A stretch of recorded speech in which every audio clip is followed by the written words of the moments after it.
አሜን። እንደምን ዋላችሁ? እየገባችሁ ላላችሁ በሙሉ ሁልጊዜ ቅዳሜ ከ10 ሰዓት በኋላ በዚህ በምህዋር ዓለም የተባበሩት መለኮታዊ ማዕከል የምናደርገው እረኛዊ ተልእኮዎች በሚል የትምህርት ጊዜ ይኖረናል። እረኛዊ ተልእኮዎች ስንል ሐዋርያዊም፣ ነብያዊም፣ ማስተማሪያዊም፣ እረኛው መጋቢያዊም እና እንደ ወንጌል ስብከት ሁሉንም እንዲያካትት ተደርጎ የተዘጋጀ ነው። ቅዱሳን መጽሐፍት ከያዘን ትንቢተ ኢሳይያስ 52 ላይ እንሄዳለን። እንደወረደ መልእክት የማየው የተሰጠኝም የመጀመሪያው መልእክት ይሄ ነው። እያወጣችሁ ዛሬ 5ኛው ወር የፈረንጅ ገብተናል። አደራችሁን 2025ን በተሻለ ለመዋጀት እግዚአብሔር ዘመኑን መርምረን የእግዚአብሔር ፈቃድ የሆነውን እንድንይዝና እንድናስፈጽም በፊቱ አለን። በሚያዝያ 25 2017 ነው። ኢትዮጵያ ኦልሞስት 8ኛው ወሩን እየጨረስን ነውና ኢትዮጵያ አሁንስ ወዴት እየሄደች ነው? እንግዲህ እንደሚያሳየን ወደዛ ለመሄድ እንተጋለን።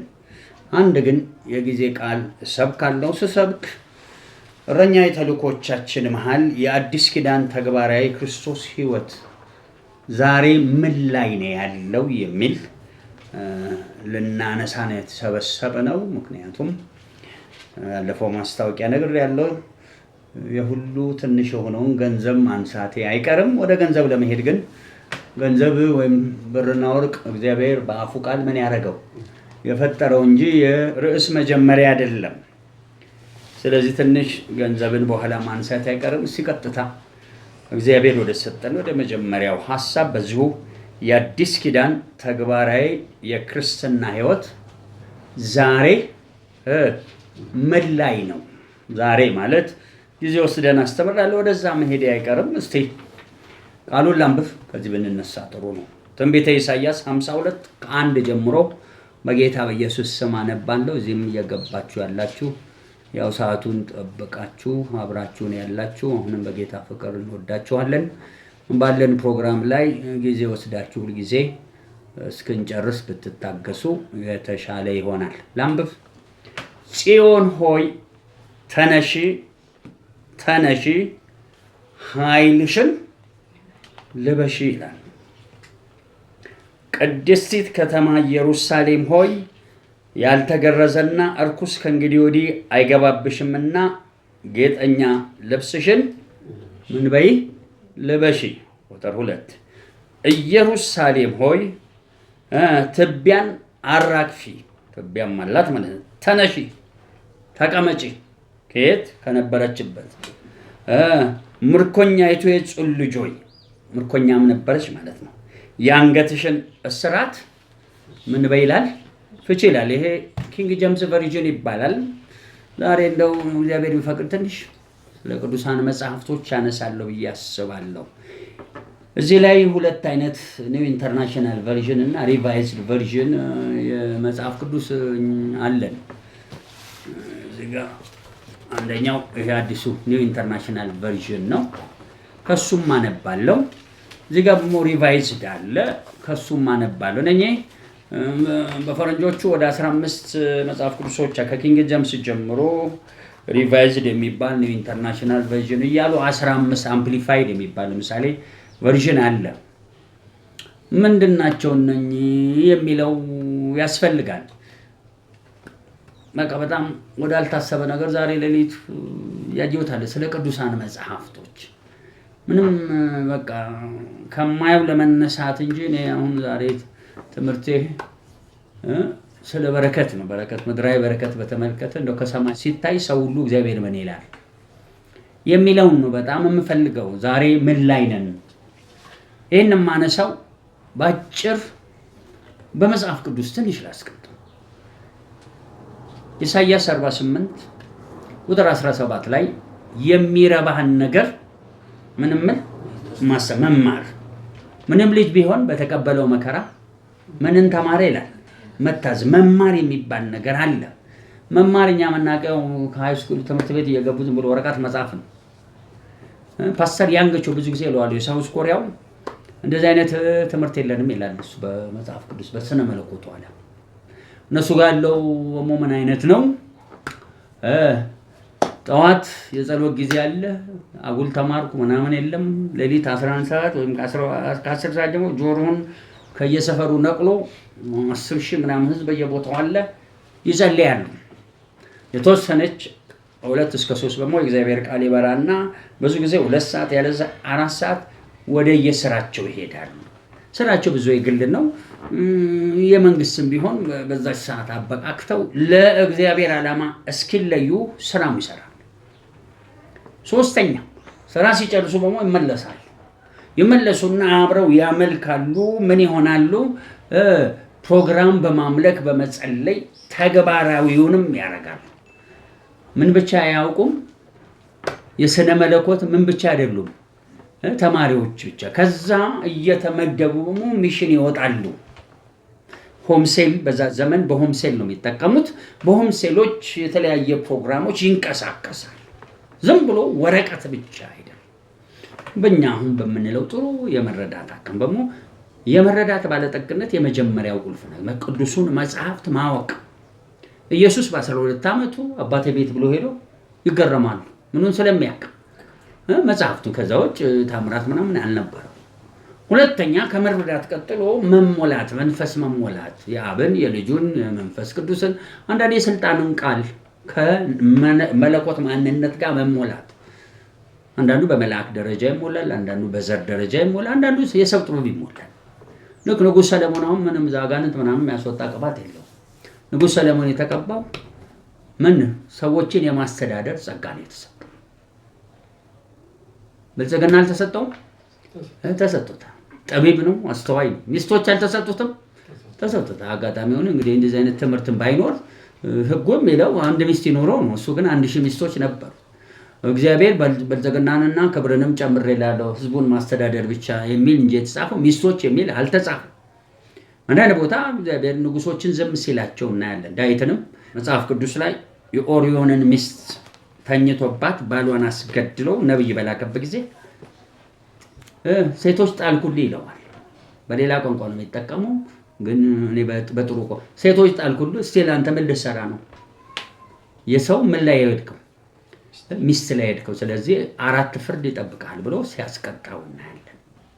እነኚህ ሁሉ አሁን በሙሴ ህግ መሰረት ውስጥ ይሁን እንጂ ተራ ንግስና ነው። የንግስና ታሪክ በጣም ተደጋጋሚ ብሉይ ኪዳን ላይ ያስረዳለሁ።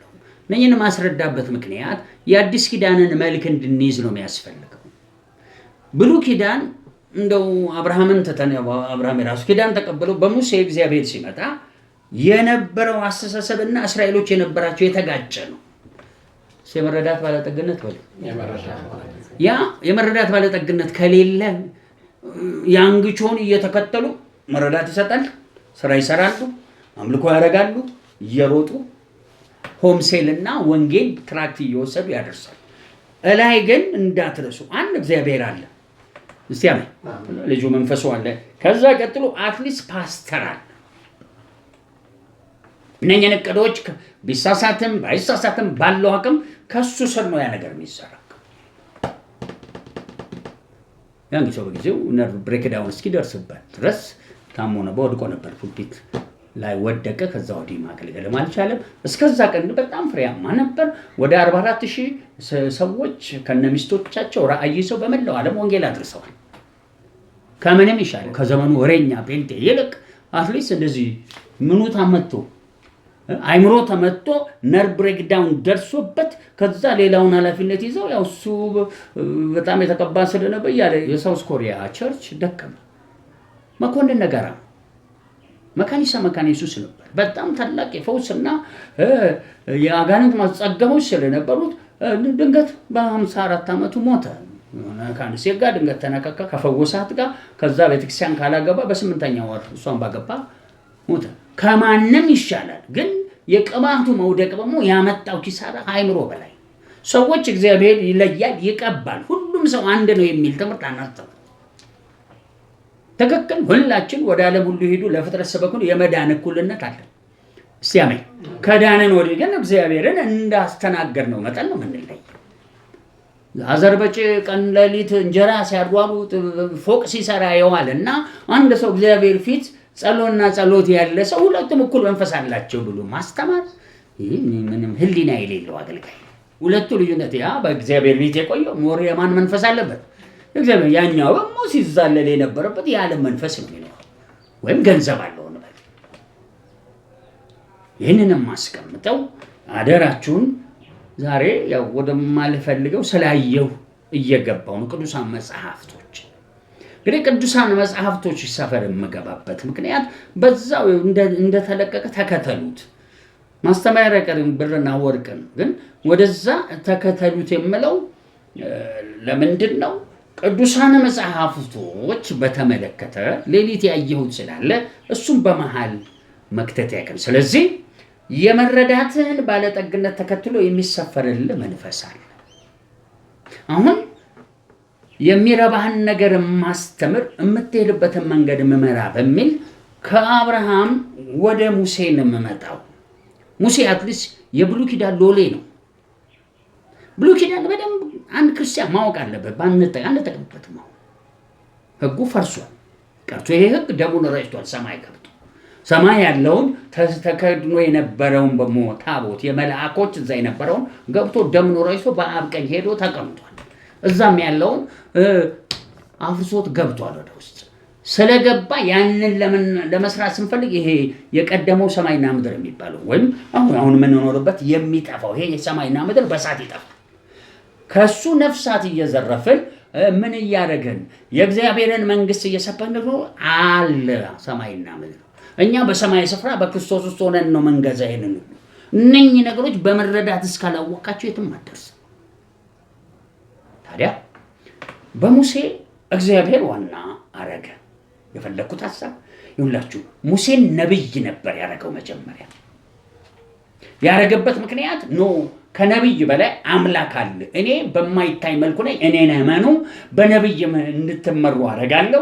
ከዛ ካህናት አሉ፣ ከካህን በታች ሰራዊት አለ። በቃ እስራኤሎች በፍጹም በቃ ዕውቀታቸው ማይረባ መሆኑ የሚታወቀው እኛ ነብይ አይደለም ከላያችን ላይ እንደ አሕዛብ ምን ይኖረን ስጋ የለበሰ ሰው ንጉስ ይሁንልን ብለው ከፍተኛ ጥፋት ሰሩ።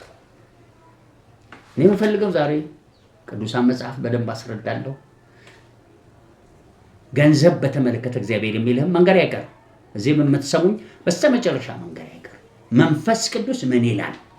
እንደው ዝም ብሎ አንድ ጥቅስ አለች ተብሎ በሱ ብትንጫጫ እንደዚህ አይነት አገልጋዮች አይደለንም። ምን የምትል እሱ ድሃ ሆኖ ምን አድርጎናል? ባለጠጋ አድርጎናል የሚል ጥቅስ ብቻውን ክርስትናን አይመሰርትም። ለምሳሌ ለአብርሃም ተናገረው ሕዝብህ በባርነት 400 ዓመት ወይም 4 ትውልድ ግብጽ ሲቆይና ወደ ከነዓን ምድር አመጣዋለሁ ምን የሚፈስበት ማርና በሱ ድህነት ምን ሆናችኋል እንደሚባል ልክ በሞላ አብርሃም የገባለት እነዚህ ሰዎች ሙሴ ልክ ከግብጽ ነፃ ካወጣቸው በኋላ ይባርካቸዋል ተብሎ ሲባል አልባረካቸው።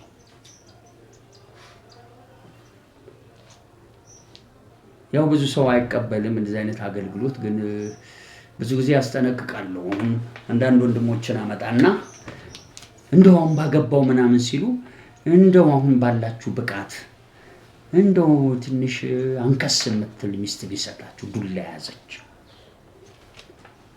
ወይም ደግሞ ያው ብዙ ሰው ሚስት ሲባልለት በቃ የሆነ የመላእክ ወይም የምንድነው እነኚህ የወሎ ዛሮች ሁሉ ቆንጆ ወሎ የሚባል ቦታ ያሉ ዛሮች ቆንጆ ስለሆኑ በእነሱ መልክ ያሉ ወገቧ 8 ምናምን ይሄ የሌለ ህልም ብዙ ሰዎች ይመኛሉ። ሲመኙ የማያውቁት ምንድነው የሱ መልክ ምን እንደሚመስል። አንድ ሰው ሊያገባ የሚሰጠውን ሰው ከማግኘት እሱ ተቀድሷል ወይ በጽድቅና በፍጹም የማን መልክ ይዟል? አንድ የዝንጀሮ መልክ የያዘ ክርስቲያን ያልተለወጠ ማለት ነው። እግዚአብሔር የሚያጋባው ከምን አይነቷ ነው? ከሞናሊዛ ነው?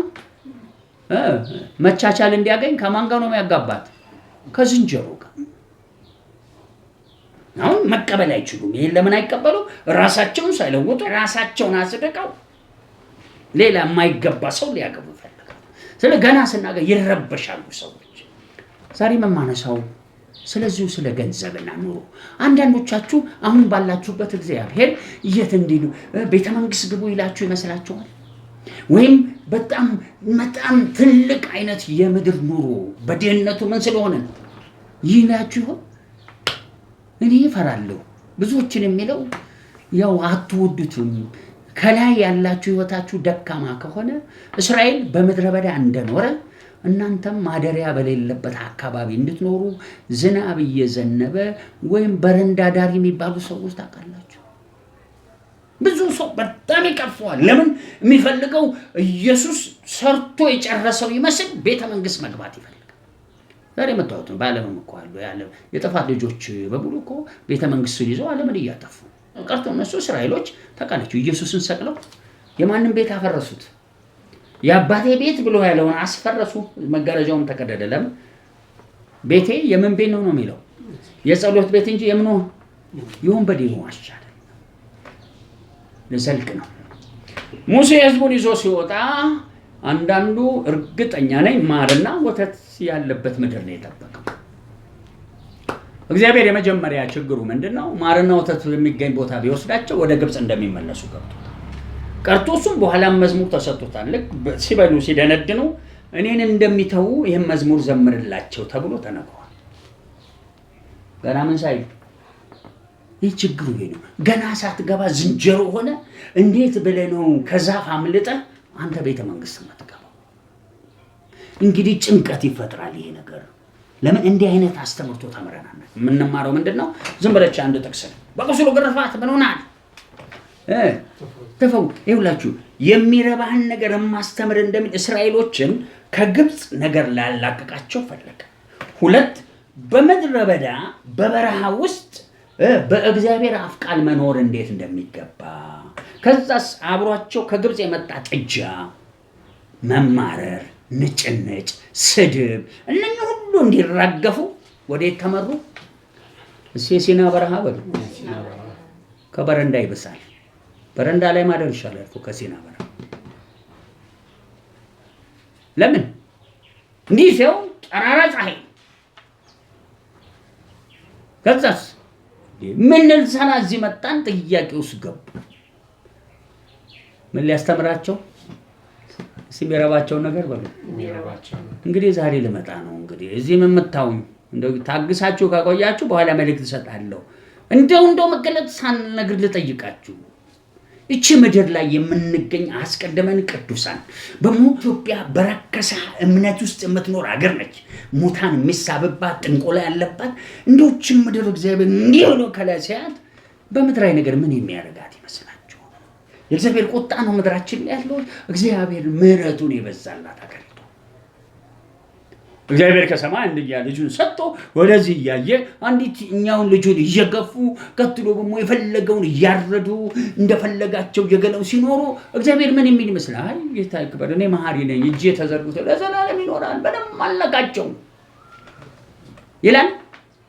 ስለዚህ ኢትዮጵያን ገና ስነ ብልጽግና ብለን ልክ ልናስቀምጥበት ስለ እግዚአብሔር ራሱ ነው የሚዋጋው ብልጽግናው። ለምን አሕዛቦች ከድቅድቅ ጨለማ ወደሚደነቅ እስኪመጡ ድረስ መጽሐፍቱን እንደሚል ለማይረባ አእምሮ ምን ሆነዋል? በተሰጡበት የማይረባ አእምሮ የቤተክርስቲያን ምልጃ ከሌለ አሕዛቦች ከጥፋት ወደ ጥፋት ነው የሚሄዱት። ስለ ቅዱሳን ደግሞ ስንመጣ ቅዱሳን አሁን ለሚገባው ነገር ለመሆን ምን ያህል ተለውጣለች በመረዳት ምን ያህል ጸጋ ተቀበለናል? ለምን እነ ጴጥሮስ ከኢየሩሳሌም እንዳትወጡ ተባሉ? ምን እስኪቀበሉ? መንፈስ ቅዱስና ኃይልን። ሶስተኛ ምን ያህል በመንፈስና በእውነት ይኖራሉ? አሁን ጴጥሮስን አንሳ። በመንፈስና በእውነት ምን ማለት ነው? በመንፈስና በእውነት ምን ማለት ነው ሲባል እግዚአብሔር በልጁ በኩል በመንፈስ በሰራው በዛ እውነት ላይ ለምሳሌ አሕዛብ ሁሉ እንደሚድኑ አያውቅም። ስለዚህ አይሁዶችን እንጂ ያገለግለው ለአሕዛብ ብርሃን አይገልጥም፣ ሸፍኖታል። የመረዳት መጉደል ጸጋ የለውም እንዴ? ነበረው፣ ወርዶበታል። በመንፈስና በምን መኖሪያ ዝም ብሎ መንፈሱ። ስለዚህ ቆርኔሌዎስ ራእያይቱ መልእክተኛ ልኮ እንዴት ነው የተላኩ ልጅ እንዳትጠራጠር ከነሱ ጋር ሄድ ተብሎ ገና ትምህርት ላይ ነው። የሚረባውን ነገር ምን እየሆነ እየተስተማረ የሚሄድበትን መንገድ ምን እየሆነ እየተመራ ገና የሚሄድ አገልጋይ ሄደና ቆርኔሌዎስ ቤት ወደቁለት። ኧረ ተው ምን ተወድቁልኛላችሁ? እኔ ምንድነኝ እንደናንተው ተራ ሰው ነኝ። ተራ ሰው ነው እንደ ጴጥሮስ ነው እንዴ? አይደለም። ይሄ እነሱ አጉል ተዋረው ውርደት ብለው የሚያስቀምጡት መጽሐፍ ቅዱስ አይደለም። አንደኛ ለሌላውን ሰው ድካም ናቸው፣ ሁለተኛ ለራሳቸው ድካም ናቸው። ጸጋቸውን ወደ ኋላ የሚያስቀሩት የሚያደርጉት እርምጃ። መልአኩ አክብሮት ጴጥሮስ የተባለውን አምጡት ተብሎ ጴጥሮስ የተባለው ሲመጣ እርግጠኛ ነኝ በዛ ቀን መንፈስ ወርዶባቸው ጥቂት ቆይተው ግን ልክ ጳውሎስ ጴጥሮስን እንደተቃወሙ እነሱም ሊቃወሙት ይችላል። ጳውሎስ ጴጥሮስን ተቃወሙ ይላል። ለምን? ከማን ጋር ነበረ? ከአሕዛብ ጋር ቁጭ ብሎ እየበላ ድንገት አይሁዶች ተንጓተው ገቡ። ልክ እነሱን ሲያይ ፈራና ጥሎ ወዴት ሄደ? ወደ ከዛ ጳውሎስ አንተ ሁላችን በጸጋ ሄደን ነው በልተበለስና እዛ ቁጭ በል ብሎ ትልቁን ሐዋርያ ትንሹ ሐዋርያ ምን አረገው? ገሰጸው። እንድትዘጋጁ ነው። እንግዲህ ምን ይሆን በእያንዳንዱ ጭንቅላት ላይ ሆኖ የሚወርደው? ቅድም እንዳልኳቸው አንድ ወንድም አለ እንደው በቃ እንዳጋባው መፈልግ ገና እንደ አይነት ሲጨፍን ይጨነቃል። ምን አይነት ሚስት እንዳይሰጠው በዊልቸር ላይ የምትሄድ ወይም በዱላ የምትሄድ ወይም በሞት ትንሽ ጥሩ ዝንጀሮ የመሰለች ዝንጀሮ ሴቶች አሉ። በሞት ትንሽ ረዘም ስለሚል ምን እንዳይሰጠው አጭር ይጨነቅ ማይጨነቅበት የለም። ከዛ ደግሞ የመጨረሻ አልቲሜት ይባላል። አልቲሜት ሐሳቡ ምንድነው? ጠዋት ገና ስነሳ ሳያት ደስ የምትለኝ ፊት ነው ማየት እንፈልጋለን። የሱ ነው። እኔ አንድ ምሳሌ ነው መሰለኝ ማለት እኔ ማለት ሰው ጸልያለሁ ስለ ጋብቻ። አሁን ስለ ጋብቻ አይደለም ዛሬ ርዕሴ። ስለምንድን ነው? ገንዘብ ተግባራዊ ክርስትና ውስጥ በእኛ ባሁን ባለንበት ዘመን ስለ ገንዘብ እግዚአብሔር ለቤተክርስቲያን ለቅዱሳን ላንተ ለኔ ምን ይላል? ዓለም ላይ የምታዩት ገንዘብ የእግዚአብሔር ይመስላችኋል? አሁን ዓለምን አረቦችን አበልጽጓል ብትሉን እንሰማችኋለን። ሰይጣን መጽሐፍ ቅዱስ ላይ ተጽፎን ዓለምንና ክብሯን ለኢየሱስ አሳይቷል። አስፈርዶበታል። ኢየሱስ አስፈርዶ ማዕረጉን ወስዶበት ያንን ማዕረግ ሲሆን ምርኮ ማረከ ይላል። ያንን ምርኮ ለማን የሰጠው? ለቤተክርስቲያን። ቤተክርስቲያን ረግጣ ብሩን ከሱ እጅ እንድትወስድ ያለዛ ረግጣ እንድትገን እሱ የበላይ ሆኖ ዛሬም ቀርቶ አሕዛብን ቤተክርስቲያንን በድህነት ይመጣል።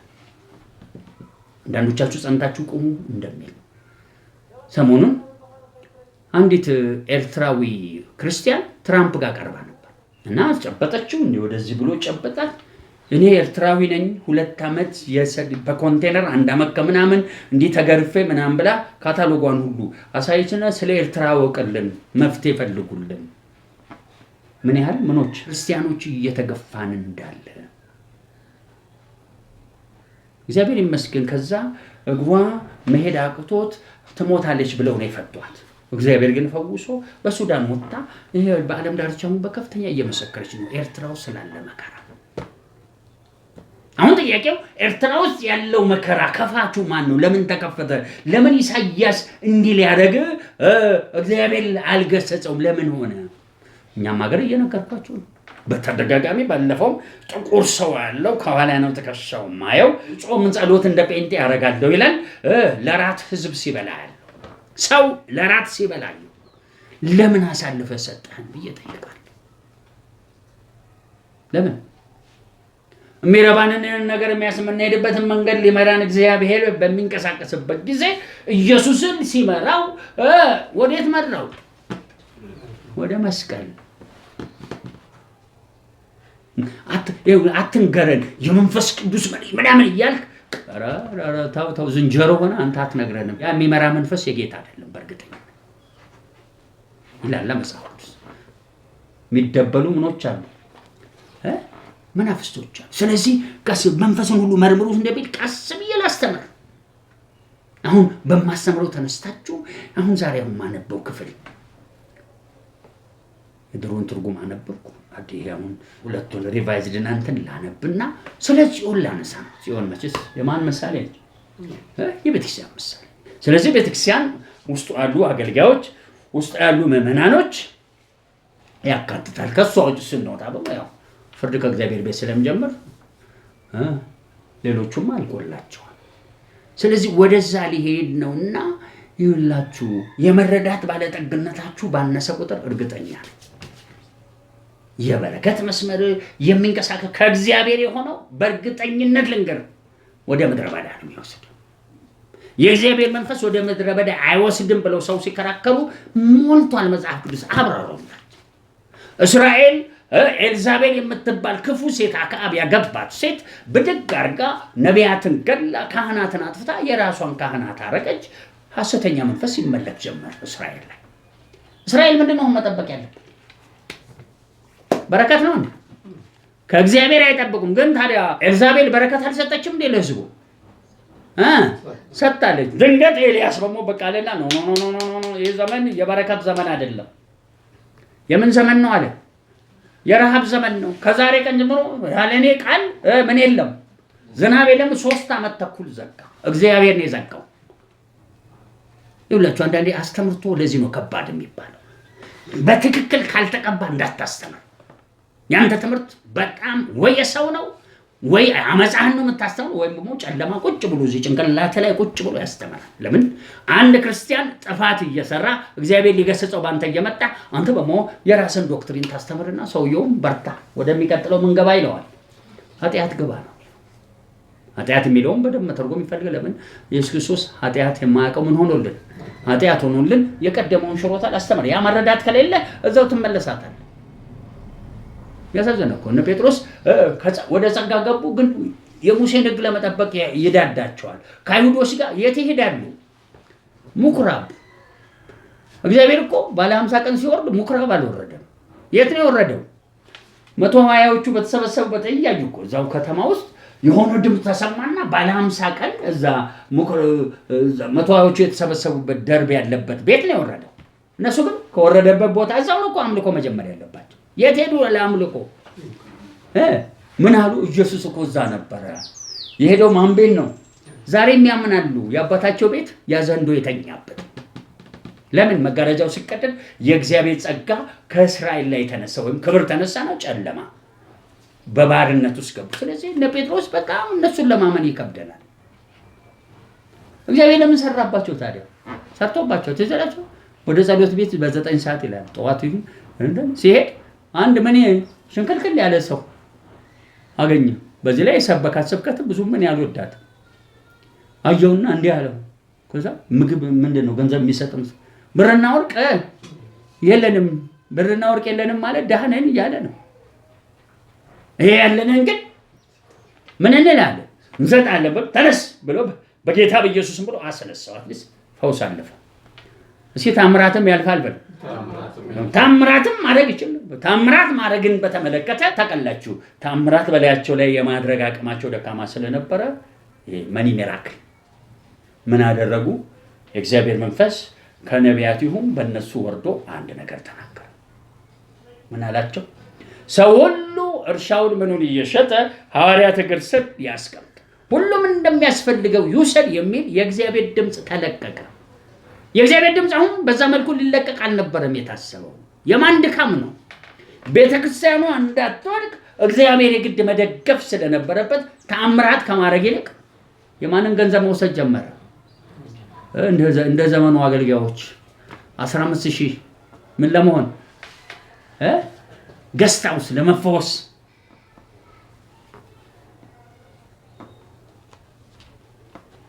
እነ ጴጥሮስም እኮ የህዝቡን ገንዘብ አልወሰዱም። ወስደዋል አልወሰዱም? በሙሉ እንደውም የወሰዱባት የእነ ጴጥሮስ ጎበዝም በጣም ልዩ አወሳሰድ ነው የወሰዱት። ጠቅላላ እርሻቸውን አሸጣቸው። ከዛስ አንድ መስኪን ሰጲራና አናንያስ የሚባሉ እቤት ተመካከሩ። ክፉ መንፈስ ገባባቸውና የእግዚአብሔርን መንፈስ ለማታለል ሞከሩ ይላል።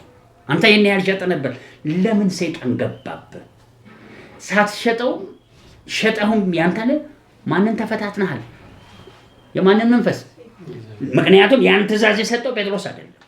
ያን ትእዛዝ የሰጠው ሐዋርያቱ፣ ይሄ ሽማግሌ ጉባኤው፣ የሐዋርያት ጉባኤ፣ የነቢይ ጉባኤ አለ። የእግዚአብሔር መንፈስ ሪቫይቫሉ ፈውስ አድርጓል። ሪቫይቫሉ ታምራት፣ የገንዘብ ታምራት አልሰራም። ኢየሱስ ግን ሲሰራ ነው። ሲካላችሁ እንዴት ይሰራ ነበር? አሳ አጥምድ ሄዷል። እንዴት 5000 በሁለት አሳ የመገበ ኢየሱስማ የታምራትም ጌታ ነው። ሲካላችሁ ታዲያ እነ ጴጥሮስ ምን ነካ? ምን ስጦታዋ የላቸውም? እንዴት ታምራት ሲያምኑም በሉ ባለማመናቸው ገንዘብ እዛ ጋር እንደዚህ ተደረገ። ታዲያ ዛሬ ቀስ ብዬ ልመጣ እንዴት ይሻላል? ይሄንኛ አሁን እዩ ጩፋ፣ ኤርሚያስ ሁሴን፣ መሰረት የሚባሉም ገስታው ሳለው ይባላል። እስራኤል ማን? እስራኤል ዳንሳማ በደንብ ነው ያለው። ከመነሻውም እሱ በዛው ነው የጀመረው። እንደውም እሱ ሳይሆን ቀረ ጀማሪ እነኚህ እንደዚህ የሚባሉ ደረሰ ምናምን ነብይ ደረሰ እንደው አሁን እንደው እግዚአብሔር ብሏቸው ነው ዘረፏቸው። እነ ጴጥሮስን ዘረፏቸው ብሏቸው ነው መቼስ አይመስላችሁም? አይ ጥቅስ አለ እኮ ያለህን እየሸጥክ ለምኖች ስጥ ነው የተባለው። ለድሆች ነው። ለነ ጴጥሮስ ስጡ የሚል መጀመሪያ አልተጻፈም። ተጽፏል። ኢየሱስ ያለው ለድሆች ስጡ። ሂድ ምንን መስቀልን ተሸክመ ምን በላይ ግን ተቃራኒ ነው የተደረገው። ለምን ተቃራኒ ተደረገ? ቤተክርስቲያን ከምትወድቅ የህዝቡ ገንዘብ ለቤተክርስቲያን ተሰጠ። እኔ አሁን ባለንበት ዘመን እኔ ትልልቅ ቸርቾች ልነግራችሁ እችላለሁ። አይጥ የገባ ሰላቢ ለፈሰላቢ መንፈስ የተሰጡ ቸርቾች ከጥሮዎቹ ከዛ ምን ይሻለናል ሲሉ ይኸውላችሁ ቸርቻችሁን በዚህ አብራችሁን በዚህ አትሁኑ ያለዛ ሰላቢ ቸርች ውስጥ አለ። የሚረባህን ነገር ቤተክርስቲያንን ለሰላቢ ይሰጣል እንደ እግዚአብሔር መልሶ ምንድን ነው? ይሰጣል። አይሰጥም ሳይሆን ይሰጣል። ለምን ይሰጣል? እግዚአብሔርም ባልታዘዙ መጠን ለምን አይምሮ እንደሚሰጥ ለማይረባ ነው። ቤተክርስቲያንን ለነፍሰ ገዳዮች፣ ለሌቦች ለምን ይሰጣል? ለሰላቢዎች። አሁን ችግሩ ይህን ትምህርት እንዲያው በቅጡ ቀስ ብሎ መማር ይፈልጋል። ስቸኩል ሌላ ነገር ውስጥ እንዳትገቡ የምፈልገው ዛሬ ወደ ገንዘብ ከመሄድ በፊት ኢሳይያስ እንታል 52 ነው ወደዛ ለመሄድ ቅዱሳን መጽሐፍትን ትንሽ ልናገር። አንድ ቃል አለ ስለ ቅዱሳን መጽሐፍት። እንግዲህ ዛሬ ሰብጠርጠርጠር ያለ ነው። ዮሐንስ ወንጌል ጋር እንሄዳለን። እንደው ዛሬ ሌሊት ስላየው እንጂ ነው ዝግጁ ሆኜም አይደለም ሰብከው። ዮሐንስ ወንጌል ምዕራፍ 21 ቁጥር 25 አንብብ። 24 አንብብ መጀመሪያ። ስለነዚህ የመሰከረ ይህንንም ጽፎ ያለ ይህ ደቀ መዝሙር ምስክሩም እውነት እንደሆነ እናውቃለን ብሎ ዮሐንስ ስለራሱ ይናገራል። ከዛ እንዲህ ይላል። ዮሐንስ ይበለው ሌላ አብሮ ይበለው እንዲህ ይላል። ኢየሱስ ያደረገው ብዙ ሌላ ነገር ደግሞ አለ። የታመነ ሲያመኝ ከሞተም በፊት ከሙታንም ምን ከሆነ ከተነሳም በኋላ ከዛ በእያንዳንዱ ቢጻፍ ለተጻፉት መጽሐፍት ዓለም ራሱ ባልበቃችሁ ይመስለኛል ይላል። ይመስለኛል ምን ማለት ነው? ኢየሱስ እየሰራው ወይም ይሄ የመንፈስ ልምምድ ምን አይችለውም። በዓለም ሁሉ የሚገኙ መጽሐፍቶች አይችሉትም። ምን ማለት ነው?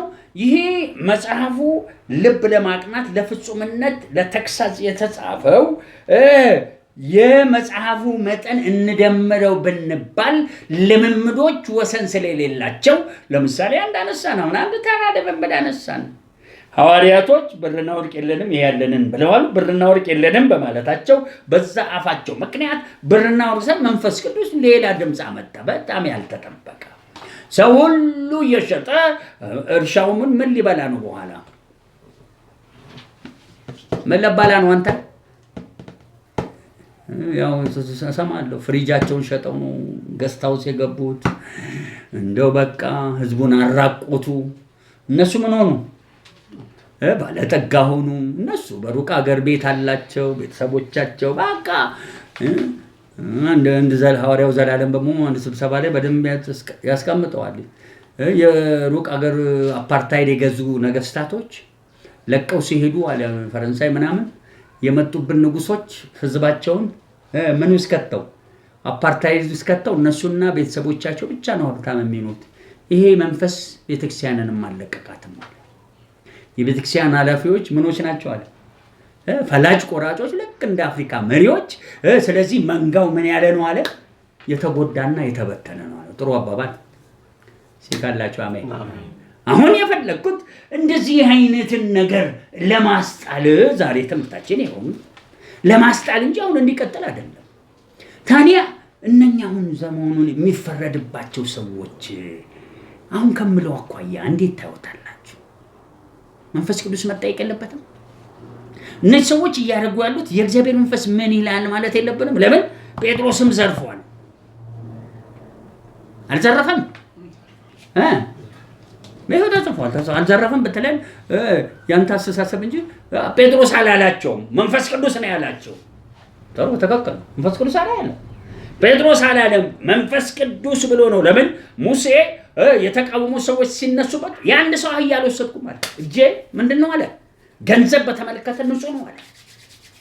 ሳሙኤልም በሰዎቹ በናቁት ጊዜ ይኸው በጽድቅ እንደተመላለሰ የአንድ ሰው ምን አልወሰድኩም? ጫማ፣ የጫማ ጠፈር። ብዙዎቹ አገልጋዮች ምናቸው እንዳይሰደብ አገልግሎት ጳውሎስም ይላል በእጄ ነው የምሰራው፣ የማንን አልብ ያለው የሚያበራየውን በሬ ተጽፏል፣ ግን እሱን አልጠቀምም ማለት። እኛ መንፈሳዊ ስንዘራ ከናንተ ማለብ ነበረብን ሀብት፣ ይህንን ሁሉ አላረግንም፣ በሁሉ መሰናክል ላለመስጠት ነው ይላል። ዛሬ አሁን በምናወራው የሚረባህን ነገር ምንም ምንሄድበትን መንገድ መመራ በሚለው ጳውሎስ ትክክል ሰርቶ ይሆን? እግዚአብሔር በዝብዛቸው ካሉ መበዝበዝ የለበትም አለበት። እግዚአብሔርን መመራት የተሻለ ነው። አንተ ሌሎችን አማጥኛለሁ ብለህ ጳውሎስ በማማጠን በጣም አገልግለዋል። ለማንም መሰናከያ ያላለመስጠት ግን አይታችኋል። በሮማ የነበሩ በሙሉ ምዕመናን ምን አደረጉት? ካዱት፣ በሙሉ ካዱት። በምን ምክንያት ብሎ መመርመር አለበት። እንዲሁ ዝም ብለህ በጭፍን አትሂድ። አሁን ስለ መጽሐፍት ላስቀምጥ ነው። ለምን አስቀምጣለሁ? የመረዳታችን መወሳሰብ ወይም ማነስ ምክንያት አሁን የሐዋርያት ስራን ወስደ አስፈተ የዚህ ዘመን የሐዋርያት ስራ ወደሚል መመልከት ካላመጣው የመጀመሪያው ሴንቸሪ ቤተክርስቲያን እሱም አሁን እንዳልኳቸው እነ ጴጥሮስ ብርና ወርቅ የለንም ብለው ታምራት ማድረግ ስለማይችሉ መንፈስ ቅዱስ ኖ ቸርች ከሚቆም የህዝቡ ገንዘብ ምን ይሆናል? ይዘረፋል። በሙሉ ብራቸውን አምጥተው ጣሉ። ረሃብ የለም በኋላ አለ። ከፍተኛ ረሃብ ቤተክርስቲያንን አጋጥሟታል። ተጽፎ እዚሁ ሐዋርያት። አሁን እንዲህ አይነት ቸርች ነው ወይ በዚህ ዘመን መመስረት ያለበት? ስለዚህ የሐዋርያት ስራ ብቻ አይደለም፣ እስከ መጣንበት እስከ ዛሬ ቀን ድረስ ይህ አሁን የምናወራው ኢየሱስ የሰራው ስራ መጽሐፍ ሁሉ ዓለም ላይ እንደሚባል የእግዚአብሔርን መጽሐፍ መገደብ የለብንም። ታምራትና ድንቁ እያደገ የሚሄድ እንጂ ምን እያለ የሚሄድ የሚከስም አይደለም። በዚህ ላይ መንፈስ ቅዱስ እንዲህ ብሎ ነበር ብለህ የትላንት መንፈስ ቅዱስ አትንገረን። መንፈስ ቅዱስ ዛሬም አዲስ ነው በለው። ስለዚህ እንደ እምነታችን መጠን ምስክርነቱን ልንቀበል እንደወደድን ወይ አብሶ የመረዳት በዛ መጠን ነው የእግዚአብሔር መንፈስ ድምፅ የሚሰጠው። ስለዚህ በመጀመሪያው ሴንቸሪ መጨምደድ ብሉይ ኪዳን ላይ ሄደ ዕንባቆም እንዲህ ብሎ ነበር፣ እንትና እንዲህ ብሎ ነበር፣ ሕግና ነቢያት እስከ መጥመቁ እነዚህ ሰዎች ውስጥ ልንማር የሚገባን ልብ ለማቅናት ግን የምንፈልገው የዛሬ መጽሐፍ ነው። የዛሬ መረዳት ይበልጣል በለው። እቺ እሰዋት እዛች ጋር 21ኛው ምዕተ ዓመት ላይ ኒውክሌር ፊዚክስ እንዳለ 21ኛው ምዕተ ዓመት ላይ ሚሳኤል ወይም ምን እንዳለ የሜዲሲን ከፍታ እንዳለ በ21ኛው ምዕተ ዓመት ተራ እንኳን ፖፕ ፍራንሲስ በቅርብ አንቀላፋ። ከዛ የሚቀጥለው እየተመረጠ ነው።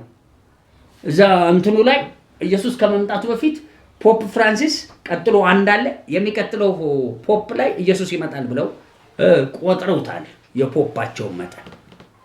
እዛኛው ዓለም እንኳን ያለው ጨለማ በደንብ ያውቃል የማንን ቀን ኢየሱስ ነው። እኛ ግን ደንባሮች ቀርቶ ልናቅ ምኑ ጋር ምን እንዳለንም ብዙዎቻችን አናውቅም። የኢየሱስን መምጣት እስቲ ገምቱ። ዛሬ ትንቢተ ዳንኤልን አንብባችሁ አሁን ይሄን ምን ይላል? መጽሐፍቱን ምን አረገ አወቀ። የ70 ዓመት ዘመን ምን እንዳለ እንዳበቃ። አንተ በ21ኛው ዓመት ምን እንደሚሆን ታውቃለህ? አንብብ በደንብ ምን ታነባለህ? በምን ቆላልፈውን በመጀመሪያው ሴንቸሪ ከ12 ሐዋርያት በቀር ምንም ሐዋርያነት የለም። መጽሐፍቱ በቃ ከዚህ በላይ መሄድ አይችልም። መጽሐፉ ታስሮ ተቀምጧል። ምስክሩን ሰር ምኑን አተም እንደሚል ሕጉን አተም እንደሚል በደግ በለን ምልክትና ድንቅ ሊሰራ ያለውን እግዚአብሔር በትንንሽ ነገር አሰር ነው። ታዲያ ምን አይቼ ነው ዛሬ አሁን ስለ መጽሐፍቶች ያነሳው?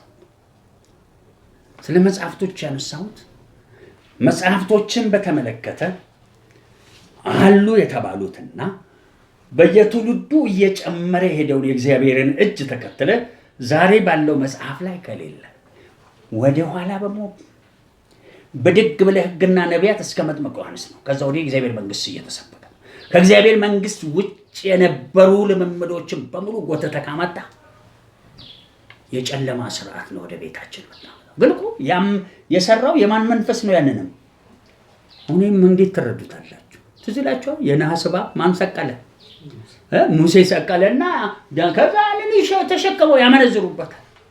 ያው የእግዚአብሔር መንፈስ ሰራ። እነሱ ደግሞ በእግዚአብሔር መንፈስ የተሰራውን ምን ይዘው የነሐስ እባብ ያመነዝሩበት ነበር። ጌዲዮን ኤፋድ ሰራላቸው፣ ማን የሚጠየቅበት? እነሱ ግን አመነዘሩበት ይላል። ስለዚህ ሕግና ነቢያት ደግመን ወደ ኋላ እንመለስም ሲያላመነዘርም በሉ በቃ የሞተ ነገር ነው። አዲስ ኪዳን ሲጀመር ደግሞ አሁንም ስለ መጽሐፍቱ መረዳት የሚበቃ ካልሆነ አንደኛው ዓመት አሁን ማነበልህ ህይወት ውስጥ ነው ያለው። የእግዚአብሔርን መንግስት የሰበከው መጥምቁ ዮሐንስ የውሃ ጥምቀት ስብከት ይባላል፣ ወይም የንስሐ ጥምቀት። ኢየሱስም እዛ ውስጥ የተጠመቀበት። ኢየሱስ መጥቶ የእግዚአብሔር መንግስት ቀርባለች ብቻ አይደለም፣ በወንጌል መኑ አለ። ወንጌል ከሌለበት የእግዚአብሔር መንግስት ብቻውን አይሰራም። ያለ ወልድ ማን የለም። ስለዚህ እኔ እግዚአብሔርን መንግስት ብቻ ነው የምቀበለው ብለህ ብትጠመቅ ድነት የለህም። ለምን? የእግዚአብሔር መንግስት ይዞ የምስራቹን መጣ።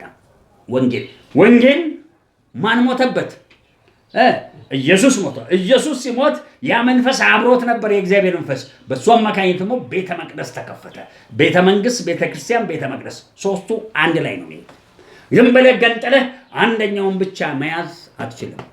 ስለዚህ ያመነና የተጠመቀ ሲል ምን ይላል?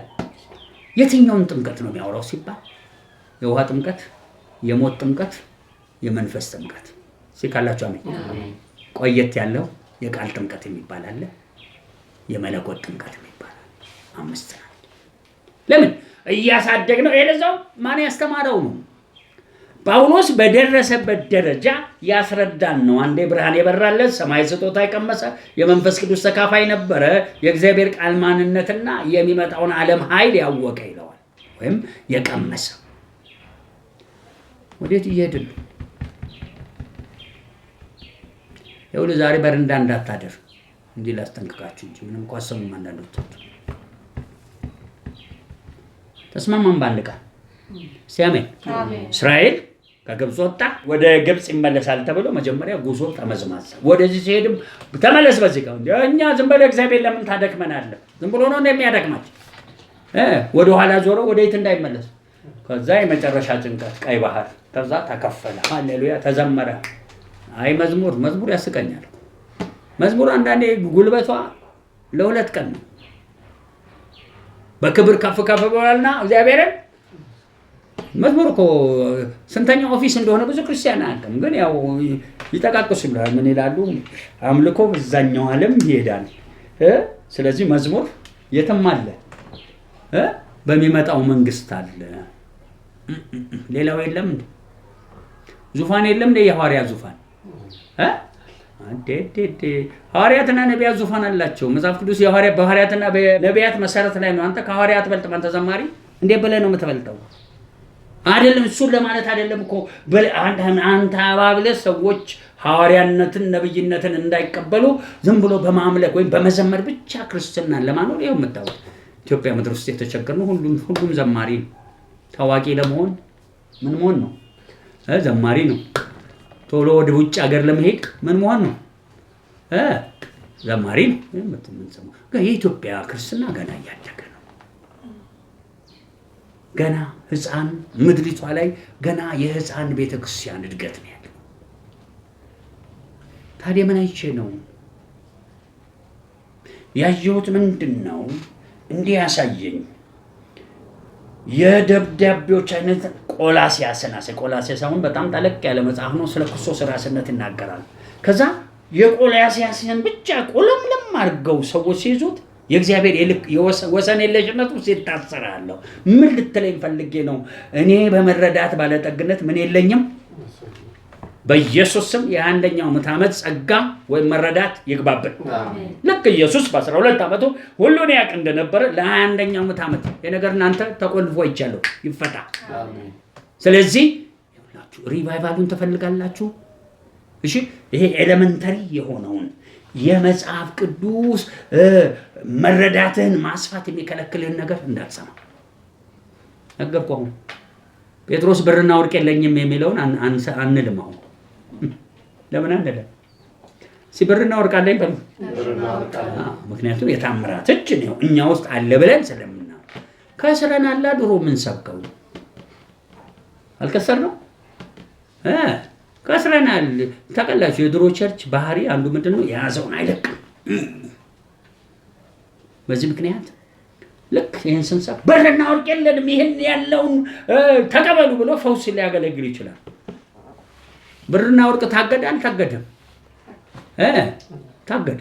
እንዲህ አይላችኋለሁ። የመጀመሪያ መልእክት እናንተ የመረዳት ባለጠግነት ሲገባባችሁ ማየው ምድራዊ በረከታችሁ ሊሰጥ ኪዳን ሲወጣየው ተቀበሉ። ይሄንን ያለዛ ምድረ በዳ ነው የምትሄደው። ያለዛ ያው በረንዳ ዳሪ ነህ።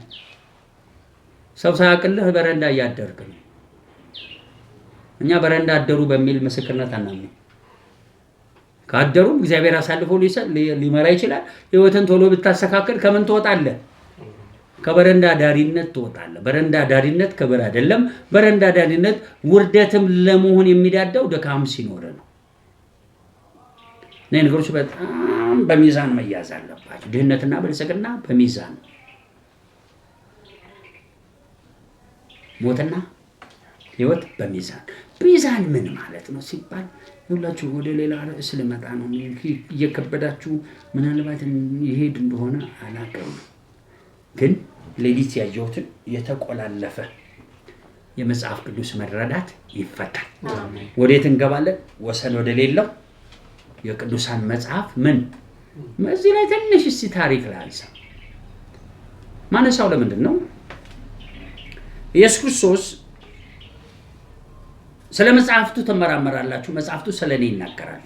መጽሐፍቱን ያለመናችሁ እኔ የምናገረው እንዴት ታምናላችሁ ይላል። ከዛ ሕግና ነቢያትን ቆለፈና መጽሐፍቱን በአቅማቸው አብራራና ለመንፈስ ቅዱስ ሰጠው። መንፈስ ቅዱስ እንዳሰፋው መጠን እስከ ዛሬ መሄድ የኛ ፈንታ። ብዙ ሰዎች ስለ ብሉይ ኪዳን መጽሐፍቶች ይጨቃጨቃሉ፣ ብዙ አትጨቃጨቁ። አዲስ ኪዳንም ሲመጣ ደግሞ እንዳትረሱ በሐዋርያት ልምምድና በሐዋርያት ደብዳቤ አትገደቡ። ይሄ ብቻ አይደለም። በጣም እዚህ ማዕከል ላይ ከፍተኛ ችግራችን ዛሬም በጠይቃችሁ ይሻላል። አንዳንዶቻችሁ አሁን ዱብ ባረግ ጥያቄ በጣም ወደ ትሳባላችሁ። በደም ስሙ።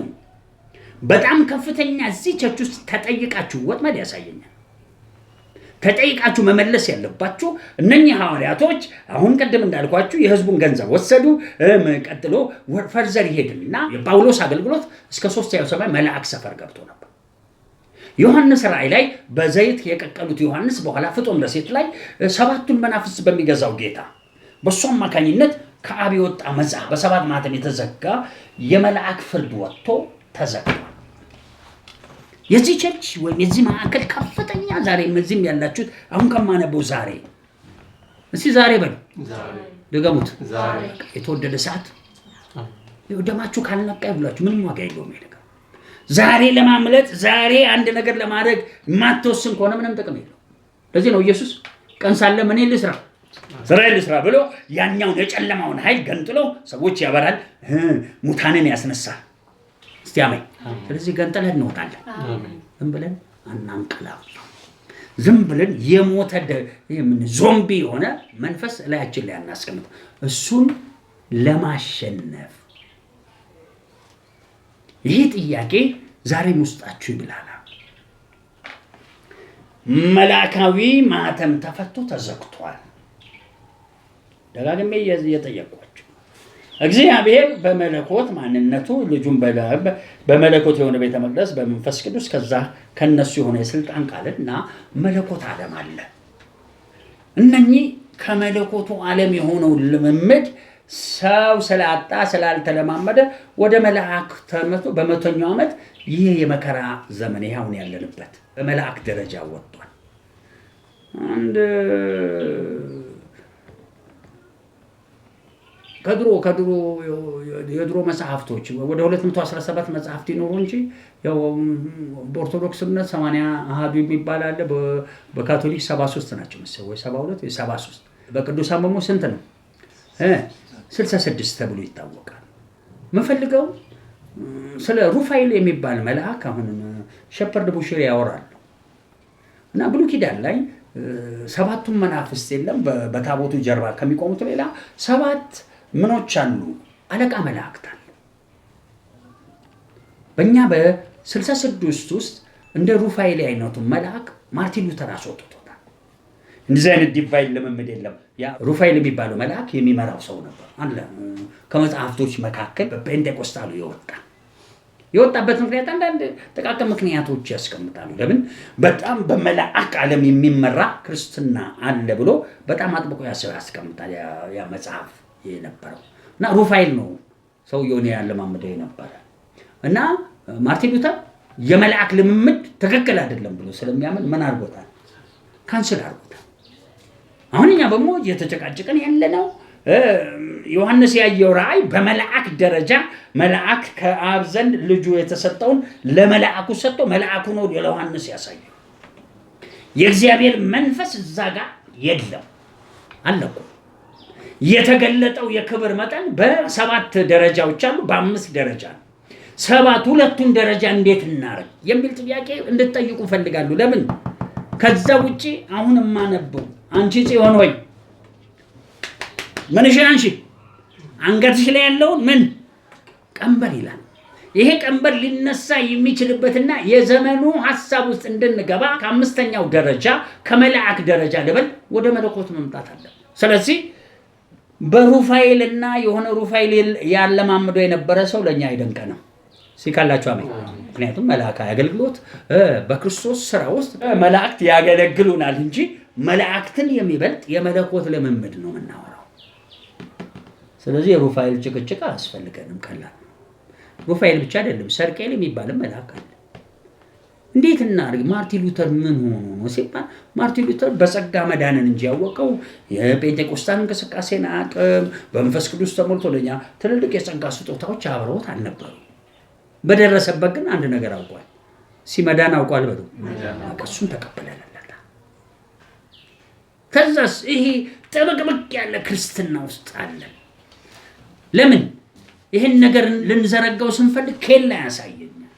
ለምን በጴንጤው ሰፈር በካውንስል በሉት በቤተክርስቲያናት በሉት በየቸርቹ እንደዚህ አይነት የማደግ ሪቫይቫል እንዳይጠፋብን ለመጠበቅ የመትጋት ነገር ሳይሆን ያለን መበላላት፣ ስትነካከሱ እና ስትበላሉ ምን እንዳትሉ እዛ ጋር ነው ያለን። ቤተክርስቲያን ዛሬ ስትነካ ስትበቃ ገሌን ሲተርብ ነው የምናየው። ስለዚህ አንድ ለጸልይ ነው ቆላስይስን አይችን ጭምድድ አድርጎ ያዘንና የተለቀቀ መረዳት እንዳይኖረን ያረገ ነገር ይነሳል። የቀደመውን ጥለናል። እሱ የቀደመው ሰማይና ምድር አይመለከተኝ በሉ። እሱ በሰዓት ይፈታል። ስለሚመጣው አዲስ ሰማይና ምድር እሱን ለመግለጥ የሚሰራው ጸጋ ሰፈር ነው የምንመላለሰው። ይህም መረዳት አብዛል። ከዚህ መረዳት ጋር በመንፈስ ሙላኝ። በዚህ መንፈስ ሙላት በመንፈስና በምን እንደሄድ በእውነት የጽድቅ ስራ ይባላል። አራተኛ በዛ መሰረት ፍሬ እንዳፈራ አንዱ 30 አንዱ 100 አንዱ 60 የሚለው ቀርቶልን በ100 እጥፍ ማን አመረተ እንደሚል ይስሐቅ እንደሚል የ10% በላይ። ምክንያቱም መለኮት ወሰን የለው። ተራ አንድ መልአክ በሙሴ ላይ ሆኖ በግብጽ ላይ በሙሉ ቁስል ዘረጋ ይላል። ጨለማ ለ3 ቀን ዘረጋ ይላል። አንድ መልአክ ይሄን መስራት ይችላል። እግዚአብሔር መንፈስ ቅዱስ ምን ያህል ሊሰራ ይችላል? ከምናችን በላይ ነው። እስቲ መንፈስ ቅዱስ አይወሰንም በል። በቃ ወደዛ ለመሄድ የዮሐንስ ራእይ ላይ ቆመን ጌታ ሆይ ብለን ወደሚቀጥለው ለመሄድ መነሳት የኛ ፈንታ። ስለዚህ ያለ ርዕሴ ሌሊት ስላየሁ ነው። ማርቲን ሉተር ላይ አትቀመጡ፣ ጴጥሮስ ላይ አትቀመጡ፣ ማን ላይ አትቀመጡ? ጳውሎስ ላይ አትቀመጡ፣ ሐዋርያው ዮሐንስ ላይ አትቀመጡ። መቀመጥ ያለብን ወሰን የሌለው እግዚአብሔር አብ አምላክና አባት የሆነው ወሰን የሌለው አባት ትውልድ አረግ የሌለው ማን? የእግዚአብሔር ልጅ የሆነው ክርስቶስ። ወሰን የሌለው የማን መንፈስ? ከነሱ የተነሳ በነሱ ምልጃ በነሱ መቃተት ያ የዘላለም መስዋዕት ያመጣልን ትንሣኤና ከትንሣኤ የተነሳ በአብ ቀኝ ልጁ ሁሉ ተቀምጦ የተገለጠ አሁንም እየሰራ የሚገኝ ምናዊ ዓለም አለ፣ መለኮታዊ ዓለም አለ። እሱን ብዬ ነው እቺ ኪዳን ይውላችሁ እዚህ በረንዳ እንዳታደር አንተ ልጅ ነግሬሃለሁ። ያው ገንዘብ ማውራው ለመሰላችሁ ብዙዎቻችን ከአካባቢያችን ጋር የተያዘ የሚጠፋ ነፍስ ሲባል የእግዚአብሔር ክብር ሲባል ይሄ በቃ አንዳንድ ሰው ያላየውን ነገር የሚያምን አለ። አንዳንድ ሰው በቃ የጨበጣትን ብቻ ነው ይዞ የሕፃን ልጅ ያለችውን ይዞ ያለቅሳል ይባላል። ጌታ ከዚህ ያውጣል። ሕፃኑ ልጅ ሌላ ፈልጓል፣ ግን ይችን አይጠላት። እሷን ይዞ ግን ምን ይላል? ከዚህ አይነት ጴንጤነት ጌታ ይጠብቃል። ይችን አለቅም፣ በቃ ኑሮዬን አለቅም፣ ይችን በረንዳ ባድርስ እንዴ የሚረባኝ ነገር ካስተማረ እስቲ አሜን። የሚሄድበትን መንገድ ምን ካለኝ እንዴ ከበረንዳ በኋላ እኮ ክብራል የለም እንዴ? ከመስቀል በኋላ ኢየሱስ አልከበረም? ዋናው በዛ ውስጥ መታበይ በጳውሎስ ሕይወት እንዲነሳ የእግር መጎሸሚያ ሲሰጠው በስልጣን እኮ ማባረር ይችላል። አመፃ እንዳይዘራ ለመነ። እግዚአብሔር ግን ከአንድም ሶስቴ እንዳትነካ ነው፣ ከእንግዲህ ወዲህ እንዳትጠይቀኝ አለ። ምኑን ይዞ ይዞራል ጳውሎስ? ወስኑ መዳን አይችልም። እንደው ጌታ ይጠብቅ። እዚህ በረንዳ የሚያድር ይኖር ይሆን? የበረንዳ መንፈስ ለገሰጸው የበረንዳ መንፈስ ኪዳን አይቻለሁ። ደስ ይበላል። ታዲያ ኪዳኑ የምሰራው አሁን ማስተምረውን ዛሬ እውነተኛውን የክርስትና ህይወት ለ21ኛው ዓመት አጭር ጸሎት መጀመሪያ ልጸልይ ነው። እስቲ አሜን። መጽሐፍቱን ቆላልፎ ያዘ። ከመጽሐፍቱ መረዳት ጋር ቆላልፎ ምኑን ያዘብን? የመንፈሱን መለቀቅ እንዳይኖረን በጨለማ አሰራር በፋሚሊያር ስፒሪት በቃ በአናሳ መንፈስ የያዘ ይመታል። ሶስተኛ ሰፊው በመንፈስና በእውነት የሆነ ልምምድ ይለቀቅልን። ኢየሱስ ያ ሁሉ በስጋ እንኳን ሆኖ በሰፊ ነው የሚሄደው። እኛ በሰፊው ምን ማለት ነው? ወሰን በሌለው ዓለም ውስጥ በመንፈስና በእውነት መሄድ። አራተኛ ምንያችን የበዛ እንዲሆን ፍሬያችን 1000 ሲያንስ ነው ስንት ሺህ % እና ዛሬ ሀብታሞች አይታችኋል። ትርፍ ስንት ነው ሲባል ከ100,000% በላይ እንደሚያት አንዱ በቅርብ ጊዜ የማርኬት እንትን $21 ቢሊዮን አተረፈ። ዛሬ ዘመኑ ምን የሌለበት እንኳን እስኪ መጸብ ወሰን የሌለበት እኛ የልጆቹ እንዴት ወሰን እናመጣለን? ልንጸልይ ነው። ቆመን እንጸልይ እስቲ። ጨመደደ በሙሉ ይነሳል። አሜን። ቆሙ እስቲ እናንተ ሰዎች የበረንዳ መንፈስ ነግሬያችኋለሁ፣ ይዟችሁ እሺ።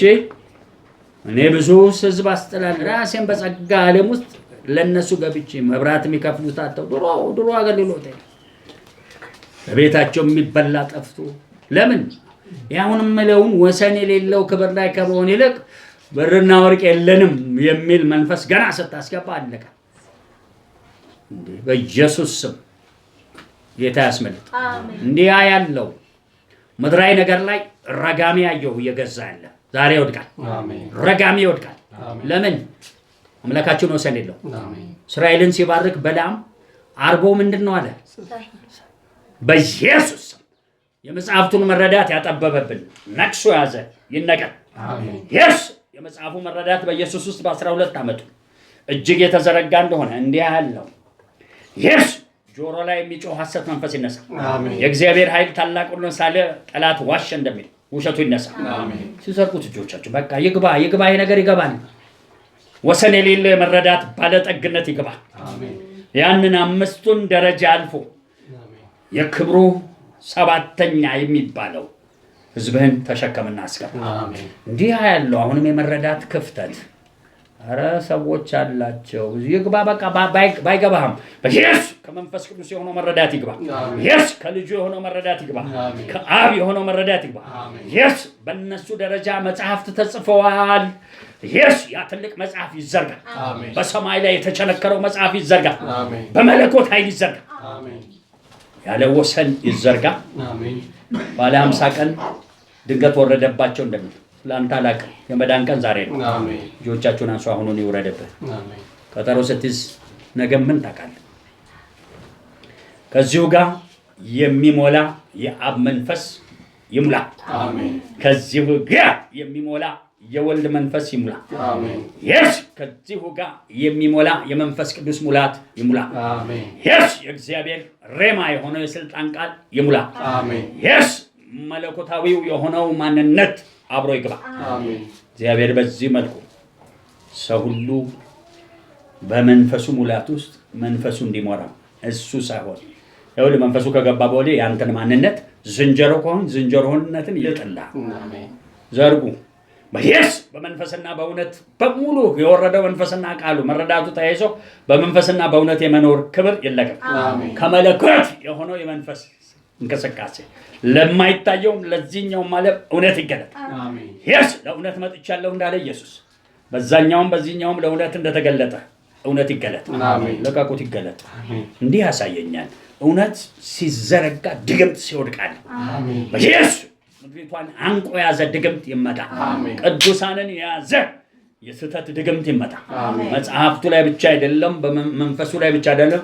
ሰው በመንፈስና በእውነት አሸንፎ እንዳይወጣ አርነት ውስጥ እንዳይገባ ሰውን የያዘ ድግምት ሁሉ ይፍረስ አሜን በመጨረሻ በኢየሱስ ስም ተሰልፎ የማግኘት ነገር ተሰልፈን መሰጠት ሳይሆን ተፈልፈን ማግኘት እንድናገኝ የተለቀቀ ነው አሜን ፍሬያማነት የተለቀቀ ነው አሜን በኢየሱስ ወሰን የሌለው ፍሬያማነት ይለቀቅ አሜን ትልልቅ በሮች አያለው ቂሮስን እንዲህ አለው ቀኝ እጁን ያዘ ከፊት ምን እላለሁ እሄዳለሁ አዛብን ሊያስገዛለት እንደመረጠ ይህ ዘመን እረኞች የሚገለጡበት ዘመን ነው አሜን ቂሮስ እንደተገለጠ አዎ የናስ በሮች የብረት መቀርቀሪያዎችና ተራሮች እንደተናዱ በኢየሱስ ስም የተሰወረና የተደበቀ መዝገብ ሁሉ በእጃችን ይገባ አሜን አንዱ የአምላካችን ክብር ነው አሜን አንዱ በሞ ህዝብ ነው አሜን አመስገን ልክ ጨብጡ ሲል ከዛ አስረዳለሁ መቀበልህን ብቻ እንዳትቀበል እሺ ኪዳን ሁለቱንም አለው ከዛ ኪዳኑን እንዲመራ ልትለቅለት ነው ጨብጡና ያዙ መጀመሪያ ሁለት ኪዳን አየሁ ቅድም አንድን ያየሁት ያ ማለት ቀስተ ደመናው ላያችን ላይ ነው ሁለተኛ መጎናጸፊያው ላያችን ላይ ነው ሶስተኛ መንፈሱ ውስጣችን ነው አራተኛ አፋችን ላይ ነው እግዚአብሔር በአፋችን ምን ብሎ ነው ያለው ቀርበው ነው አምስተኛ ከባቢው አየራችን ሁሉ መለኮት ሆኗል አሜን ትንሽ አመስግኑት በቃ በዚህ ልኖር ነው ይሄው ሰማው ልኖር ነው ከዚህ ወዲህ ራሴን ጣልኩ ላንተ ሲንቆይ ትንሽ እናመሰግናለን እግዚአብሔር እዚህም ያላችሁ በዚሁ ላይ ጸልዩ ትንሽ ልንቆይ ነው በደንብ ጸልዩ ዳጀስት አድርጉት ይህ ቀናችሁን የመዳን ቀን ነገን አትጠብቁ እግዚአብሔር አመሰግናለሁ በኪዳነ መሰረት አብረን ስናለ በኪዳነ መሰረት እግዚአብሔር ሆይ ቸኮለ ይላል መጽሐፍቱ ላይ ሎጥን ሊያስወጣ መልአኩ ቸኮለ የምትቸኩልበትም ሰዓት አለ ቀስ ብለህ የምትዘገይበትም አለ ሁልጊዜ የምንዘምረው ትዘገያለህ ብቻ አይደለም ተቸኩላለህም ዛሬ ብቻ መዳን ተቀብያለሁ ማንንም ጎዶሎ በመሃላችን እንዳይገኝ በመላው ዓለማችን በአንድ የሚቸኩል ለ7.8 ቢሊዮን ህዝብ የሚደርስ እግዚአብሔር ይቻል አመሰግናለሁ አከብርሃለሁ አመሰግናለሁ ከፍ በልና እንዳንተ ያለ አምላክ ስለሌለ በዛ መሰረት ተመርተን በዚህ ሌሊት ጭምር አሁን ሰዓት ጀምሮ እየተመራልን ሄደ ሰይጣን ተባረረ እግዚአብሔር ኃይልህ ታላቅነት ወጣ ኃይልህ ታላቅ ነውና ጠላቶች የዋሹትን ጠራረክ ከሰው ጆሮ ተጠራረከ አምላክ ከዓይናችን ፊት ተጠራረከ መዳንን ተቀበል ዛሬ አሁን ተቀበል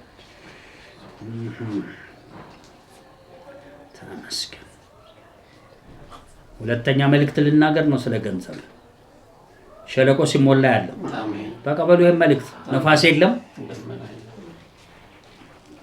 ቆፍሩ። በዚህ ሸለቆ ላይ ምን ይሞላል? በቃ ያዙት። በኢየሱስ በየቤታችን ማዳን ይለፍ። ኢየሱስ በረከትም በቤታችን ይለፍ። የታምራት አምላክ ነህ። ብርና ወርቅ የለንም አንልም፣ አይታሰብም። ታምራቶችህ ይለፉ። እምነትህ ይለፍ። የታመመ መፈወስ ያለበት ፋይናንሻል መስመር ካለ በኢየሱስ ስም ይፈወስ። ጥበብ ያጣንበት ካለ ጥበብ ይገለጥ። ትንቢት ከሌለ ትንቢት ተነግሮ ይለፍ። በኢየሱስ ሸለቆ ይሞላ። ጨብጡ። እሱን ላይ ሁለተኛ ምድራዊ ኪዳን ዛሬ ምድራዊ ስለጀመርኩ እሱ ነው የምቀጥለው። እና መስገነው ጥቂት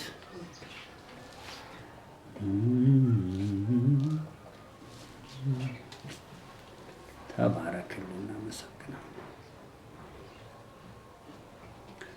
ክብር ለአንተ ይሁን፣ ክብር ለአንተ ይሁን። አምላካችን ከፍ ከፍ በዛሬ መዳንህንም ተቀበል፣ ዛሬም ተቀበል። ለእኛ ብቻ አይደለም ሊመራን ለቀቅንለት። በአንተ ላይ አረፍን። አረፉ። እኔም አምላክ እንደሆንኩ በአንተ ላይ አርፈናል። ያሳርፋችኋል እንደሚል አርፈናል። ተዘለናል። በአንተ አመሰግናለሁ። ራሳችንን ለአንተ ለቀንልሃል። ተዘለናል፣ ታምነናል። እነኚህ ሲድራቅ ሚሳቅ አብደናጎ እንደታመኑ ታምነናል። በአንተ እምነታችንን በአንተ ላይ አጽንተናል። የሚታየውን ለቀናል። በማይታየው ዓለም ሐሰትን ጥለን እውነት ላይ ቆመናል። አዎ የሰማነውን ማናመን እንደሚል እኛ ከሚያምኑት ወገን ነን። የእግዚአብሔር ክንድ ለማን ተገለጠ? የእግዚአብሔር ክንድ ተገልጦልናል። ያ ለኃጢአታችን መስዋዕት ከከፈለ በኋላ የእግዚአብሔር ፈቃድ ይከናወንለታል። እሱን ከነውን አግኝተናል። ከኃያላን ያንን ምርኮ ተካፍለናል። ጨበጥ። አሁንም እናንተ ሰዎች የጎደለ ነገር ቤታችሁ እንዳይኖር የስ ጤናችሁ ብቻ አይደለም። ዛሬ የበረከት ቋንቋ ነው የምናገረው። የስ በረከት ይግባ። ጨበጡና በደንብ እየተነደለ ይውረድ። ሰው የኮራበት ሁሉ ይኸውልህ በታምራት በድንቅ መሰራት ብቻ አይደለም። ኑሮ ይበቃኛል ካልክ የሚገባህ ሊሰጠ የታመነ ጨብጡ። ጣሉና ውጦ የበረንዳ መንፈስ ግን ታዲያ እንዳትረሳ። በኋላ መልእክት ልሰጥ እችላለሁ። እኔ ለቀቅኩት። ለቅቄው ግን አንተ ሌላ አሁን የምለው እንደዚህ ሲሆን ችግር ካለብህ እሺ፣ ያበረከት አየር ላይ ይመታል። እንዳይመታ ጨብጥና ያዝ። ከዛ ተዘጋጅ። በስጋይ ልጀምረው እንጂ ያው እነ ጴጥሮስን አይቻዝዋችሁ። የህዝቡን ገንዘብ ሁሉ እነሱ እግር ስር ወደቀ። ጥቂት ቆይቶ ሰጲራና አናንያስ ሁሉ ተገደሉ። ከዛ ጭራሽ ሆኖ በአይሁድና በግሪክ መሀል የእንጀራ ጭቅጭቅ ተነሳ። 7 ሰዎች ወንጌላውያን ሆኑ። በኋላ ቢሾሟቸው እሱ ላይ ከዛ ነቢይ ተነሳ፣ አስጠነቀቀ። አጋቦስ ይባላል። ረሃብ ሊመጣ ነው አለ። ከፊት ማን መጥቶ ይጣለው? እንዴት ይጣሉት? እነ ጴጥሮስ። ኢየሱስ በራሱ ዘመንማ አይታሰብም ይሄ ነገር። በእኛም ዘመን በኢየሱስ ስም እናስቆማለን። መሬት መንቀጥቀጥ ይሄ በሙሉ አሁን ምድሪቷን እያስፈራራ ያለ ከተፈጥሮ አመፃ ሌላ የሰዎች አመፃ እርግጠኛ ነን። በቃ ረክተን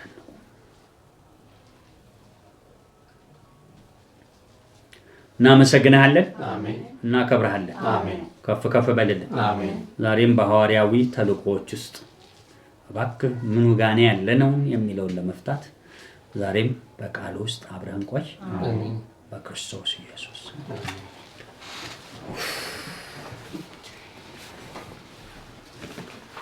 ትንቢተ ኢሳይያስ ምዕራፍ 52 ላይ እንመለሳለን። አንድ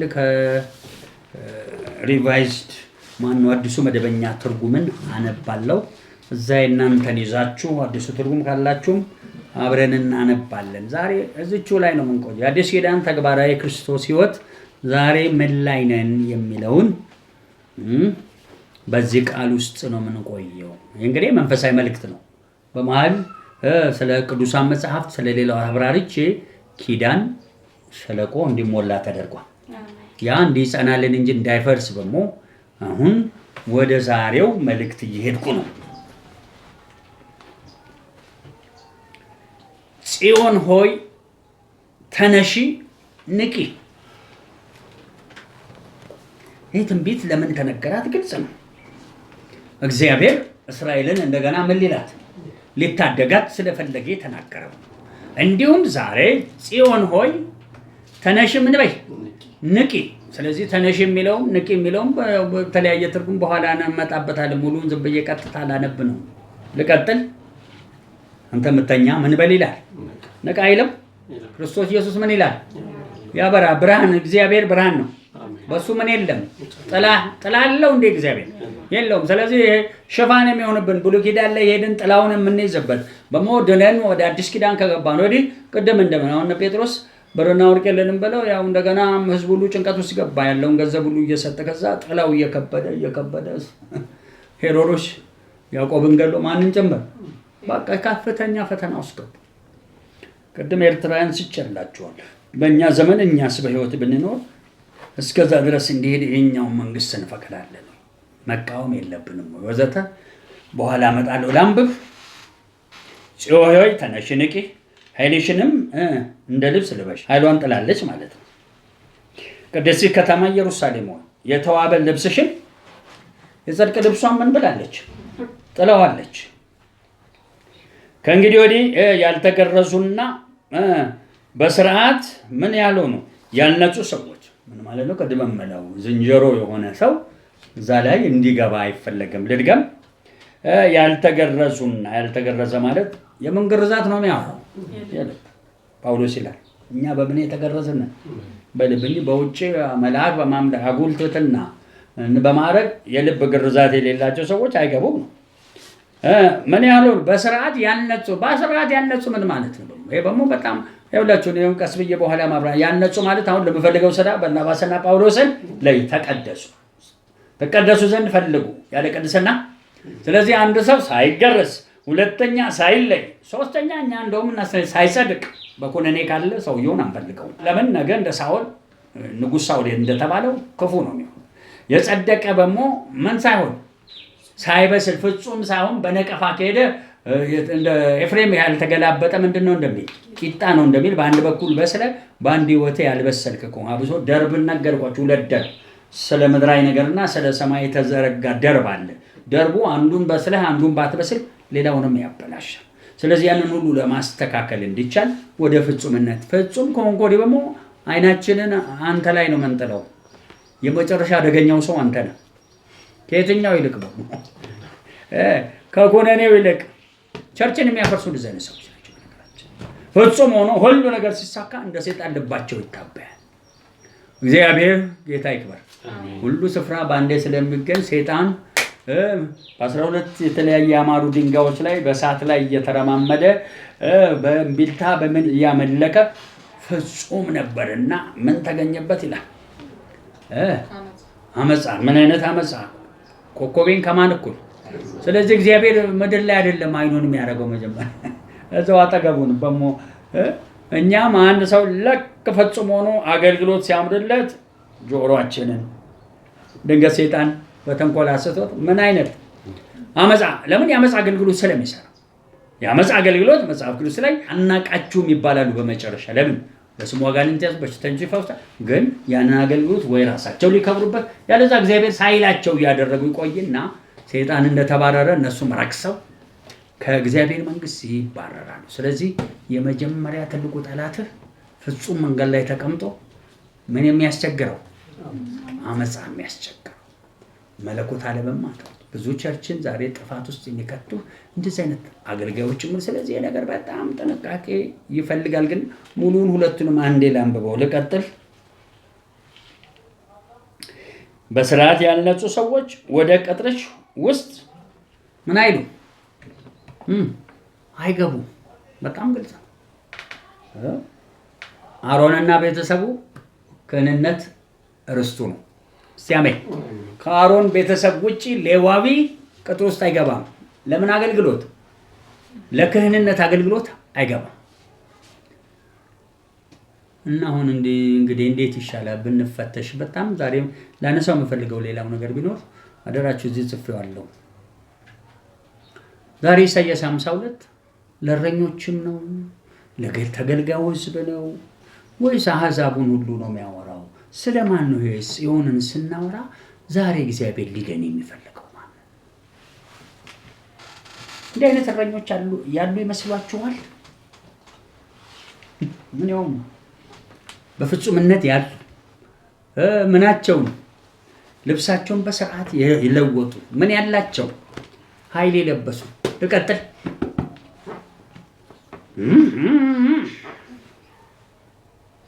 ምርኮኛይቱ ኢየሩሳሌም ሆይ ይላል ቁጥር 2 በሙ ምን ተብላ ነበር ማለት ነው? ተሸንፋ ነበር።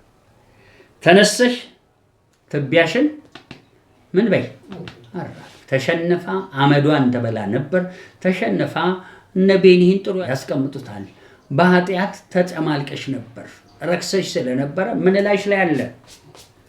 ትቢያ የኃጢአትን ምሳሌ ነው። አራክፊ ይላል። ልቀጥል። በዙፋን ላይ ተቀመጪ።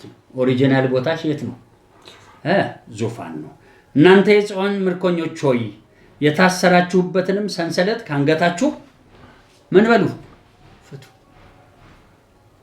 በእግዚአብሔር ፈቃድ ጠላት በርትቶባቸው አንገታቸው ላይ ምን አለ? ቀንበር። በትክክል ዛሬ እንዳስተምር ስለ በረንዳ ማደር ስለ ምናምን ስጸልይ እግዚአብሔር ያለኝ እስራኤል ከምርኳ እንደወጣች ልብሷን ቀይራ ጌጠኛ ለብሳ መቀመጫዋ ላይ ከምኗ ላይ ያለውን እንደሰበረች ዛሬ እግዚአብሔር ከምድራችን ቅዱሳን የሚፈልገው እባካችሁ ይሄ መልእክት ነው። መገለጥ የግድ ያስፈልገዋል ሲባል ብዙም አያስፈልገው። መጽሐፍ ቅዱሱ እንዲህ ይላል፣ እነሆ ዓለምን ገለባበጠ ይሉታል ኢየሱስ። እንዴ ይሄ ሰውዬ እኮ ዓለም ሁሉ አብሮት ሄደ ይላል። ለምን? ሆሳዕና በአርያም በማን ስም? ትንቢት ሕፃናትን አስነስቶ አንዴ እየጮሁ ሲሄዱ ጉዳል በቃ እስራኤል ተናወጠ። አንድ ሰው አሜን። ለውጥ መኖሩ የሚታወቅ ነው። ሐዋርያቶቹም አንድ ሰው ፈወሱ። ከዛ እነኝህን ሰዎች ምን እናድርግ? እንደው ተነስተው እኮ ዓለምን ምን አደረጉ? አሁን እንዲህ እየሰራን ነው። ዓለማችን ላይ ፖለቲካ ብቻ ነው ወሬ፣ ገንዘብ ብቻ ነው ወሬ፣ ዝም ብሎ የሃይማኖት ጋጋታ ነው። ከድሮ የጨለመ እስከ ዛሬም ጨለማ ነው። ዛሬ የሚወራው ዘር ነው። የዛር መናፍስቶች ቴሌቪዥኑን ይዘዋል። በቃ ሀብቱን እነሱ ያጨማልቃሉ። ለምን? ዓለም በጽኑ ጨለማ ብቻ ሳይሆን ምን ውስጥ ነች? ድቅድቅ እዛ መሀል ቤተክርስቲያን ደጋግሜ እየተናገርኩ ነው። እንደው ሙዚቃ መሳሪያ መደቅደቅና አንድ ላይ ተሰብስቦ መንጫጫት ወይም ጸሎት ስለተጸለይን አይደለም። ኢምፓክት ይባላል። በእኛ ላይ ያለው ለውጥ ምን ላይ መሰማት አለበት? መንፈሱም ዓለም ይሄኛውም ዓለም መናወጥ አለበት። እዛ ላይ ነን ያለንም። ሀብቱ ሁሉ የነሱ ነው። ሃይማኖት ሁሉ የነሱ ነው። አታውቅም እንዴ? አንድ ሰሞን 3 ዓመት ባል ነበር። አዲሱ ዓመት ባል ይታረዳል። አንደኛው ሃይማኖት ያርዳል። ቀጥቶ 3 ጉዳል 3 ልልት ምን ላድርገው ስለባለ እንደገና ንስሐ ገባና ምድርህ እንዳትቀሰፍ እንዲወገድ አድርግ። ይሄ በአሕዛብ ሰፈር ያለ ጨለማ። እኛ ቤት ደግሞ በምን ያለች ቤተክርስቲያን? በምርኮ ምን የተጫነባት ቀንበር የት ላይ የተቀመጠች? ትቢያ ላይ። ልብሷ ምን የሆነ ጌጠኛ ነው እንዴ? የስድብ ልብስ የለበሰች እንትን ላይ ያቺ ታላቂቷ ባቢሎን የምትባለው ጋለሞቷ ሴት በቅዱሳን እንደምን ብላለች? ሰክራ የረከሰ ይዛለች። በዙሪያ የምን አለ? የስድብ ስም። እዚህ ጋር ያለነው እናንተ። አሁን ቅድም እንዳልኳችሁ ነው። እረኞቹ ሐዋርያቶቹ ምናምን ሁሉንም ነው እግዚአብሔር እየከሰሰ ያለው። መንጋውን ነው እየከሰሰ ያለው። ማንን ነው?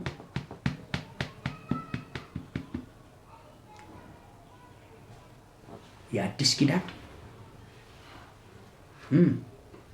ተግባራዊ ምን ክርስትና ውስጥ አደራችሁን እግዚአብሔር ዛሬ የሚፈልገው ነገር ቢኖር ጽዮን የእግዚአብሔር ቤተ መንግስት ከምርኮ እንዲወጣ ነው። ታዲያ መልእክቱ ጥሩነቱ ምንድነው? ቀጥሎ ወደታች የሚቀጥለው አለ። የሚቀጥለው ለመሄድ ቤተክርስቲያን ቀደም በመረዳት በምን እንዳወረድኩት ቀጥሎ እግዚአብሔር ሆይ አንተ በተነቀነቀ ጊዜ ለውጥ እንዳመጣ ሐዋርያቶች በጀመሩ ጊዜ ለውጥ እንደሆነ ሪቫይቫል ማለት ወሬ አይደለም። ሪቫይቫል ወሬ አይደለም። ያንን ለማምጣት እኔና እናንተ አንተን ከተመለከተ አገልጋዮችን ከተመለከተ ስለ ቅዱሳን ሁሉ ልንጸልይ ነው። ከፀሐይ መውጫ እስከ አብሶ በስመ ኢትዮጵያውያን ያሉ ሪቫይቫሉ በእነሱ ላይ ሊሆን ከአቅማቸው በላይ ከብዶ ሳውዝ አፍሪካ ብን ብሎ ሄደ። ካናዳ የገባ አሜሪካ የገባ ግን ያ ቅዱስ መጠራት መመረጥ መገረዝ ምናምን እላው ላይ ሆኖ ግን ያለ ቦታው ያለ ምን ከፍቶበት መከራ የሰይጣን ውጊያ በሉት አቀማቶ በተለያየ መልክ እዚህ ጋር ነው ያለ ነው። እናንተ እኛውን ተርጉም ላምጣው። ትንቢተ ኢሳይያስ ምዕራፍ 52 ቁጥር 1 እናንተ የድሮውን ይዛችሁ ድጋሚ በሌላው ትርጉም ላነበው ነው። ጽዮን ሆይ ተነሺ ተነሺ ኃይል ለበሽ። ዛሬ ልንጸልይ ነው። አሜን። ምድራችን ላይ እግዚአብሔር ቅዱሳን ሰፈር ያልፋል። ስለዚህ እንዲህ እንበለው። ከዛ መልእክት መስጠት አይቀርም። ይውላችሁ ሳሙኤል ሲነሳ እስራኤል በሐዘን 20 ዓመት ቆይተው አትሊስት ሳሙኤል ላይ ቀባቷል። ሳሙኤል ላይ ከሌለ ፍልስጤሞች ህዝቡን ብቻ አይደለም ማንንም ይገላሉ። ሳሙኤል ኤልሳ ከኤልያስ የወሰደውን ቅባት ይዞ ዶይቶም ላይ ሳለ ምኖች ከበቡት። የሶሪያ ሰራዊት ተሸነፈ እንዴ? እንግዲህ እናውቃለን። አብ የሾመው ልጁ በሰማይ አለ። ክብሩን ጌታ ይሰጥ። ከነዳን ተርፈናል፣ ጴጥሮስን እንደነዳ። አለዛም በሞ ትክክል ሆኖ ስለ እረኞች ነው ማለት ስለ ሐዋርያቶች በትክክል ካለም በሞ ሁለተኛ እየታዘነዝነው መሄድ የኛ ፋንታ። ሌላውን ከምን ለማውጣት ከምርኮኝነት ምን ከሌላቸው ቦታ ኃይል ከሌላቸው ለውጥ ነግሬያቸው ነው። ይሄ ከተግባራዊ ውጭ ፕራክቲካል ከሆነ አክሽን ከሚባለው ውጭ አክሽን አንቀለው በዝግታ የሚሰራል፣ በመካከለ በፈጣን የሚሰራል። ይሄ ብቻ አይደለም። አክሽን ሲሰራ የቀባተ አይነት የነሐስ የብር የወርቅ የከዋክብት የነጠረ የእሳት ኃይል አለ። ኃይል ሊያድግ ይችላል። አትቸኩል ግን አትቸኩል ማለት ደግሞ ሰው እየጠፋ ስላለ ዝም ብለህ በሞ አዝጋሚ ወይም ዞምቢ ሆን አይደለም። ግን ቶሎ በሞጃ አትስጥ። ካንተ ወዴት እንሄዳለን? የዘላለም ሕይወት ቃል እንዳለ አውቀናል። ይሄ ከምን ሰብከው ውጭ የትም አንሄድም። አጥንታችን ይቀበራል እንጂ ከዘላለም ሕይወት መንገድ ወዴት አንሄድም። እንደው ቢያዋጣን እዚህ ጋር በበለጸግ እዚህ ጋር በሞ ትንሽ የሆነ መንፈሳዊ ለማመድ ነው እንዳትረሳ። ግን ተወደደም ተጠላ ክርስቶስ የሚነዳው ለምን እሱ በአብ ቀኝ ያለው አንገቱ ላይ ቀንበራለን ወይም በሙሉ ጽዮን ላይ ያነበብነው ምርኮ መሆን የለም። እሱ እስካለ የመጀመሪያ ዋስትናችን እሱ ነው። እሺ ደራሲ እሱ ነው በሉ፣ ፈጻሚ እሱ ነው በሉ። ተጽፎ ዕብራውያን 12 ላይ 2 የእምነታችሁ ራስና ፈጻሚ ወይም ደራሲና ወይም ጀማሪና ፈጻሚ። ስለዚህ ጥብቅ ብለን እሱ ውስጥ ገብተናል። አሜን። እንዳትረሱ። ግን እሱ ፈትኖ ያወጣው ለከነ ጢሞቴዎስን ጳውሎስ ይለዋል ተፈትኖ የወጣው ማንነት እንደምን ተፈትኖ የወጣ አንድ መጋቢ ከሌለ ወይ እረኛ ቀጥሎ በሙ ሐዋርያ ከሌለ ቤተክርስቲያን ምን ሲነሳባት ሰልፍ ሲነሳባት ጨምድዶ ይጥላል። እሲጆቻችሁ አደራችሁን። ለዚህ ነው ብዙ ጊዜ መኮንን ነገራን ነገርኳችሁ። ደጋግሜ ጎርስ ጀነራል ላይ ከብዙዎቹ ግማሽ በላዮቹ 40 ዓመት አልደረሱም ሲሞቱ። በ18 ምናምን ጀመሩ። መስመሩን ብዙ ስለማያውቁ ከ40 በፊት ሞቱ። አንዳንዶች ቅባታቸውን ጣሉ። እንደው አንዳንዶች በርትተው እስከ መጨረሻ የደረሱ አሉ። ብዙ ሰው ቲቪ ጆሹዋን አይቀበለው እንጂ ቲቪ ጆሹዋ ያለ ዘመኑ ነው የሞተው። ብዙ ሰው ዓለምነህን ምን ያህል እንደሚቀበለው አላውቅም። ወንጌል ዓለምነህ ያለ ጊዜው ነው የሞተው። የተቀቡ ሰዎች አየሩ ላይ ያለውን ክብር ሲይዘው ስለሚቆዩ ለምን ይቀባሉ? ወገኔ ስለ እስራኤል መከራ 7 ዓመት ሲያለቅሱ ድንገት እግዚአብሔር ጌዲዮን ጋር ሄደ። ጌዲዮን ጸልዮ ነው እንደ ተቀባው አይደል? ምንም የህዝቡ ጩኸት ማንን? ጌዲዮን ጨዋ ልጅ ነው። የቤተሰቡ ትንሽ በጣም ጨዋ። even አሸንፎ ሲመጣ ክብሩ ለማን ሰጠ? ለእግዚአብሔር። ጫው እንደዚህ ተጋበኛ አይደለም። ግዛን አንተ ልጆች ማራኒ ምን ገዛቸዋል በሙ እኔንም እኮ ልታስበሉኝ ነው በሉ ይሄው ኤፋድ ብሎ ግን እስቲ ወጥመድ አለቀቀው። ወጥመድ ሆነበት ይላል። ስለዚህ እግዚአብሔር ለማን ነው የሚያወራው? መናገር አይቀርም። ስጆቻችሁ መናገር አይቀርም። ለማን ነው የሚያወራው? ለመንጋው ነው። ሀገራችን ብዙ ካውንስል አለ፣ ቸርች አለ፣ ምን አለ። እንደው የቱ ጋር ነው ያለ ነው? በሀገር አቀፍ አላልኩ፣ በምን ደረጃ በዓለም አቀፍ ደረጃ ቅድም ያቺ ኤርትራዊ ቅድም እንደተናገርኩ ወይም ካውንስሉ ጀምሮ ምን ያህል አማልክቶች ቢንቀሳቀሱብን ጥሰን እንወጣለን? ምን ሊያደርጉ ነው? እስከ መቼ ታነክሳላችሁ ብሎ ሳሙኤል በምጽጳ ሰበሰባቸው። ውሃ ሲያፈሱ ንስሐ ገቡ። ከዛሬ ጀምሮ ከእግዚአብሔር ጋር ታርቀናል ሲሉ ማን ከበባቸው? ፍልስጤም አድነን አሉ። ሳሙኤል አድነን፣ አይዟችሁ ጠቦት አምጡ አለ። ጠቦት አምጡ ልክ ሲሆን ታላቅ ነጎድጓድ ወረደ ይላል። እግዚአብሔር በምን ተዋጋ? ነጎድጓድ ማለት ዝናብ ነው እንዴ? ማብረቅ በአንድ የሚያወቅ ደንብረው ጠፉ። ምክንያቱም ከሰማይ እግዚአብሔር በምን ተዋጋ? ኧረ ዛሬ የሚዋጋ እንዴ? እኔ አይቻለሁ። ይሄን ነገር በተደጋጋሚ ነግራቸዋለሁ። አሁንም በኢየሱስ ስም ምርኮኛይቱ ጽዮን ከመሆን እግዚአብሔር የሚያወጣውን ሕዝብ ያወጣል። ምን ሊያደርግ? አንገቱ ላይ መጀመሪያ ቀንበሩን ይሰብራል። ትቢያ ሆኖ መሬት ከተቀመጠ ከመሬት ትነሳለች፣ ትቢያዋ ይራገፋል። ከዛ ምን ትሆናለች? ልብስ፣ የጽድቅ ልብስ። ልብስ መልበስ ብቻ አይደለም፣ መጽሐፍ ቅዱስ ልብስ መልበስ ብቻ አይደለም። ላነበው ነው። ምኗ ላይ ትቀመጣለች? የክብር ቦታ ላይ መመለስ ይሆናል። ያን ጊዜ ሊዋጋን የሚሞክር አይደለም፣ ልንወርስ ነው የምንራመደው። ግን ዛሬ ደግሜ ቅድም የቃላት የመጽሐፍ ቅዱስ ውጥፍጥፍ ያለ ነገርን ካስተካከልና ከወረደብን እንዳትረሱ። የሚረባን ነገር እያስተማረ ሊመራ የሚፈልግ እሱ ላይ ሌላ ነው፣ እሷ ላይ ሌላ ነው፣ እዛ ሌላ ነው፣ እዛ ሌላ ነው፣ እዛ ሌላ ነው እያለ እኛም ትልልቆቹ ላይ ልንሰጥ ነው። ሲራሳችንን እንሰጣለን።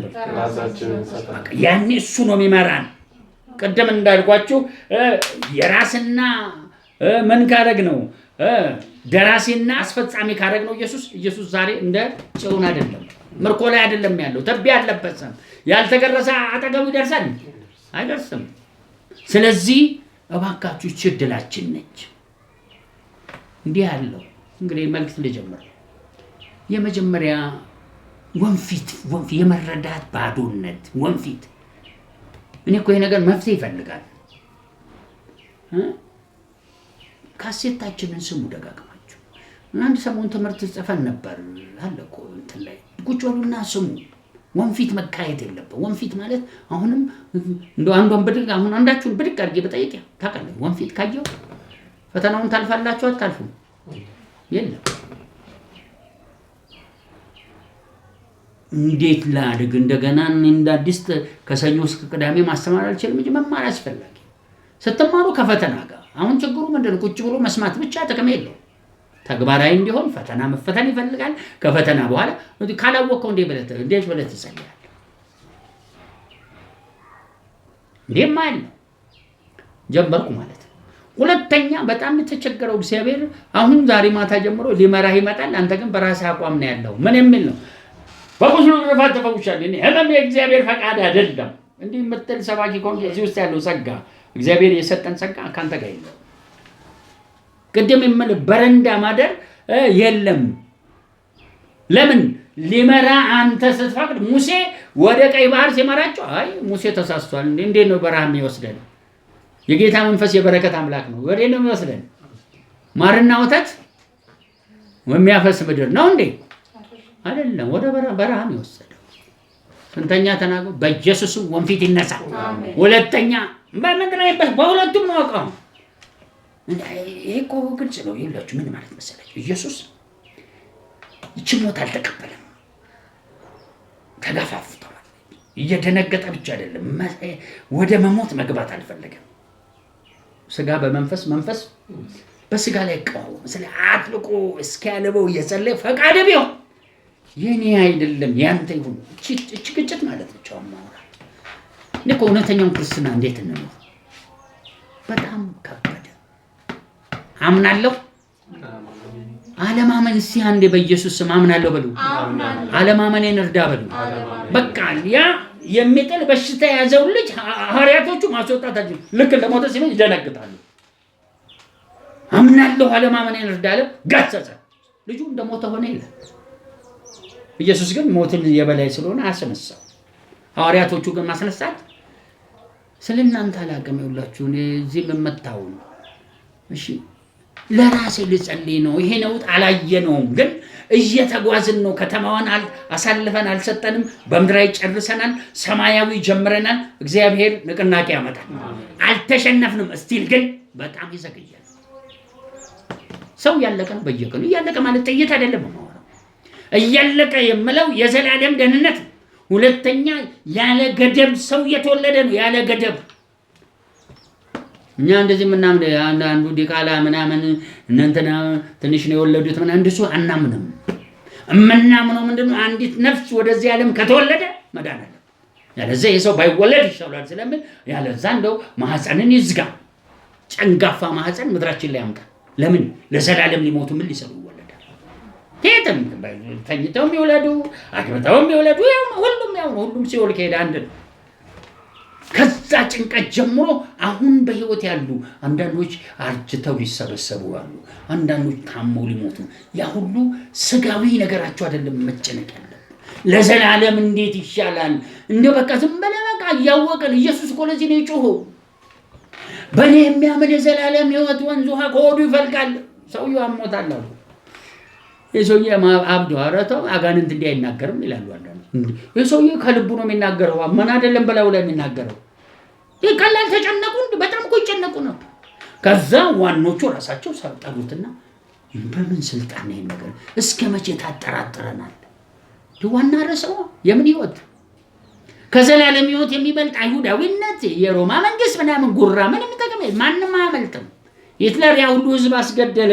ጌታን ካልተቀበለ አለቀለት። ዛሬ ስቃይ ላይ ይጨተታል። ምክንያቱም አንድ ሰው ነፍሱን ካጣ ለዘላለም ስቃይ ውስጥ ይገባል። ይህ ነገር የማይለወጥ ነው። ስለዚህ ዘግይተናል። ምንም መገለጥ አያስፈልገንም።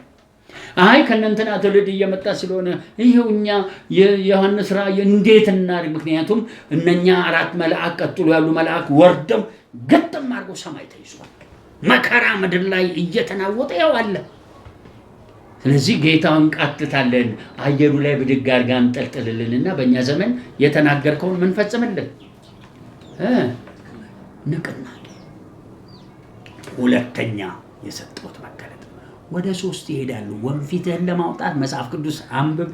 አብሶ አንዳንዴ እሺ አሁን አንድ የዘመኑ እንደምን እችን ሰዓት ላንሳ። ዛሬ እቺ ሰዓት እንግዲህ ስንት ዘመን ተደክሞባት ከአንዱ ወደ አንዱ ተብላ የተሰራች ሰዓት ነው። እስቲ አሜን። ዛሬ ተነስተህ ምን ትላለህ? ቆይችን የምሰራት አንድ ስራ በላይ ይሄን ትተህ ልትሰራ ብትሞክር ይሰራል? ትሞታለህ በዛው። ይኸውልህ በዘመኑ የተደራጀውን ክርስትና ካወቅህ ወዲህ ነው አንተ ለራስህ መሮጥ ያለህ።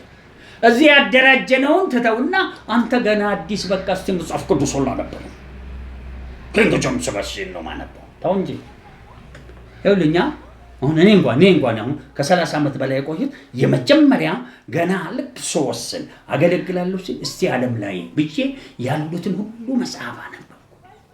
ኢትዮጵያ ውስጥ ስላለ ሪቫይቫል እነ በቀለ ወልደ ኪዳን የጻፉትንም አነበብኩ። የሆነ ቦታ ተሰርቶ ያለውን ካወቅህ ወዲህ ነው የሚቀጥለው። ይህን ሰዓት ዘለ በአንድ ቀን አሰራው። የብዙ ትውልድ ምን ስብስብ ነው። ከዚህ የሚቀጥለውን የሰዓት መልክ መቀየር አልችልም። ማሳድ መንፈሳዊ ነገር ልክ እንደዚህ ሰዓት አሁን ችግሩ ብድግ ድልና ስንት የተደገመበት ጸጋና ቃል ቁጭ ብሎ አንተ አዲስ ገና ልታነብ ትነሳለህ። ትሞታለህ። እኔ በእርግጠኝነት ልንገር የእግዚአብሔር ሪቫይቫል ልታደል ትሞታለህ። ለምን እኛ ራሳችን አገልግሎት ሪቫይቫል ሲባል በደግ በልብ ቆቆይ ማለት ነው። ለመጽሐፍ ቅዱስ አነባለሁ የሚል ክርስትና አልያዝንም። የእግዚአብሔር ወንድ ነፋስ በዘመናት እስከሄድ ደርሷል። ከድሮ እስካሁን ድረስ አሁንስ ወደፊት ምንድነው? ያንን ሁሉ ፈልገህ ልክ አንድ ልክ ላይ ስደት ከዛ አንተ ልትቀጥል ትነሳለህ። የዛሬ ስንት ሺህ ዓመት በየቦታ የነፈሰና ዛሬ የደረሰበትን መንፈሳዊ ነገር ትተህ ብድግ ብለህ በራሴ መጽሐፍ ቅዱስ አንብቤ ምን ላይ ደርሳለሁ? አትደርስም። ልንገርህ ገብቷችኋል ብዬ አምናለሁ። ወንዱ ከአንዱ ሀገር ወደ አንድ ከዛ ወደዚህ ሀገር ስትቀበል እዛም የነበረውን ንቅናቄ አብረህ ነው የምትቀበለው። እዛ ጋር እግዚአብሔር ቆይቶ ምን ያደረገው ቅባት አለ። ከኤልያስ ኤልሳ ሲቀበል ምንድን ነው ያደረገው? አየውና ተቀበለው። አይ ቆይ አንተ እዛ ቁጭ በል እኔ ደግሞ በምን እቀበላለሁ? ይቀበላል እንደ ኤልሳ ቻናሉን ተከትሎ ነው የሚቀበለው። እኔ ጊዜው ስጄ ዘመኔን 4 ዓመት ቻናሉ ቤት በኩል ወደኛ የሚመጣው ብዬ አይቼ ከዛስ የኢትዮጵያ ቅባትን ጊዜው ስጄ ያለው ከዛስ አንድ ቀን ቄስ በልና የጸሎት ህብረት ምናምን ብለው አንድ የጸሎት ቤት አላቸው። እዛ ሄድና እጅ ጫንልህ መጀመሪያ ቄስ በልና ምን አደረጉ? ይሄን የጸሎት ህብረት ነገ አንድ ነገር በሆን ብለው ለቦታው ብለው አንድ ልጅ አላቸው። እዛ ገርል ፍሬንዱን አስቀምጧል። እሱ ላይ ጫኑ። ከዛ የምትፈልጉ ውጡ አለ። ውጣ ሆነ አለኝ። በቃ ያ ቤተክርስቲያናት የሚገባው ተቀበለና ቤተክርስቲያናትን ዘለን እንደ ሌሎች በመቃወም አይደለም ይሄድ ነው። መጀመሪያ ሙጥጥ ብሎ የማንፈርድ መጠናቀቅ አለበት እንጂ ሪቫይቫል እኛ እኮ እዛ ሪቫይቫል ውስጥ ነው ጌታን የተቀኘ እኛ በመሰክሶስ በነዳንኤል መኮንን በኋላ ሙሉ ወንጌል በነበረው ነገር አሁን የት አለ ያ ነገር? እዛ የለም። አሁን እዛ ሄጄ ምን እሰራለሁ? ምንም አልሰራም። ለምን? እሳቱን በሚገባ ምን ማድረግ ነበር? ከዛ ወጣ በል ወደ ሳውዝ አፍሪካ፣ ወጣ በል ናይጄሪያ፣ ዚምባብዌ ምናምን አፍሪካ ውስጥ አንዳንድ ቦታ በቃ እሳቱን ወይ ለገንዘብ አድርገውታል። በቃ አንፈልገው። ከዛ አሜሪካ ዘለህ አውዙዛ ነበረ ጌታዬን እንደውም ኢየሩሳሌም እንዳትሄድልኝ ማን የተቀበረበት ቦታ አብቅቷል። እሱ የዛሬ ስንት ሺህ ዓመት እስራኤል ላይ የለም። እግዚአብሔር በምንድን ነው ያሉት እነሱ? እባካችሁ በኢየሱስ ስም ዛሬ ጽዮን ከአንገቷ ላይ ምኗን ተሰበረ? ቀንበሩ በኢየሱስ ስም ይሰበር። አሜን። ይሄ ትልቅ ሆኖ የሚሸከም ማንነት እንዲኖር አንድ ቀንበር ሲሰበር አይቻልም። ሁለተኛ የውርደት ህይወት ቀደም ያልኩት በኢየሱስ ስም የበረንዳ መንፈስ ዛሬ ተመቶ ሄዳል። አሜን። የታባቱ ወገኖች በሰማያዊም በምድራዊም ዛሬ ትቢያ ይራገፋል። ከትቢያው ጋር ቡቱቶ ለብሰ ከነበረ ሰዓቲቱ ዛሬ ቡቱቶ ይነሳ። ታዲያ ስታስነሳ ይኸውልህ ብዙ ከርፋፋ ሰው ወዲያው የሚያስባት የምን ቡቱቶ ነው? ከድሃ ቤት መጥቼ አቻቻቻቻቻ ለቅሶኛ ኢየሱስ ብትድን ትወዳለህ ሲለው አቻቻቻ እንዳለ ወገኔ የመጀመሪያ ከአባት ከእናት የሰበሰብከውን የምን ቡቱቶ መንፈሳዊ ቡቱቶ አራግፍ። ቅደም ተከተሉን ተከተል። ቶሎ ብለህ በአይን የሚታይ በጆሮ የሚሰማው የዚህ ምድራዊ ነገርህን ለማስተካከል አትሩጥ።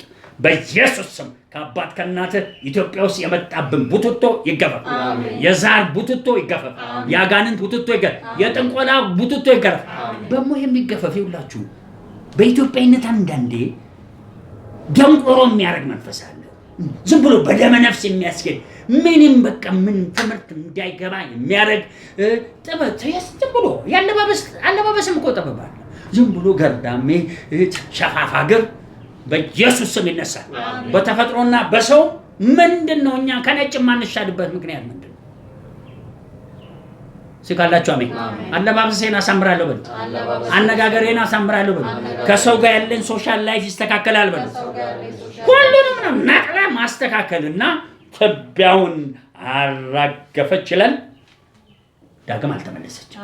ምን ሆኜ ይላል? ተነሽና ቁሚ። ዛሬ ቆማለሁ በሉ። እንዲህ ያለው እኮ ይላችሁ ይሄን መልእክቴ ነው። ስንተኛ ነው የናየው? ሁለት ምን አልኩ? ከዚህ ቀጥሎ ሸለቆ ነው ሲሞላ። ሶስተኛ በየቤተሰባችሁ በምድራዊ ነገር ገዢ አጎት ሊሆን ይችላል ምናምን ገዢ ሰዎች አሉ። ዛሬ ይሰበራል። በሀገር ደረጃ በመሆኑ ምድር አዞ የሚጨማለቅብን ዛሬ ተመቶ ይልቃል። እንዲህ ያለው ልክ ያ ምድራዊ ገዢዎች ሲመቱ ምን ያለው ይላችሁ ሰሞኑን ሰምታችኋል። መድኃኒዓለም ብቻ ነው ቤዛ፣ ሌላ ቤዛ የለም ሲባል የተናደ ሰልፍ አይታችኋል አይደል? እንዲህ ያለው ልክ ምድራዊ የሚገዟችሁ ሰዎች ሲመቱ ከፍተኛ ይህንን ምድራዊ ነፃ የምንወጣው ምን አይነት ነፃ ስንወጣ ነው? ስለዚህ የተናደ ህዝብ ሲበተናል። ሰናክሬ ተመቶ እንደወደቀ የተሰበሰበ ህዝብ ይበተናል። ስንተኛ መልእክቴ ነው? ሶስተኛ ደግማለሁ። በኢየሱስ ስምና ስልጣን መጽሐፍቱን የመረዳት ክብር አብሮ የመመራት ክብር መካከል ሲያመኝ ወንፊትነት ይነሳል።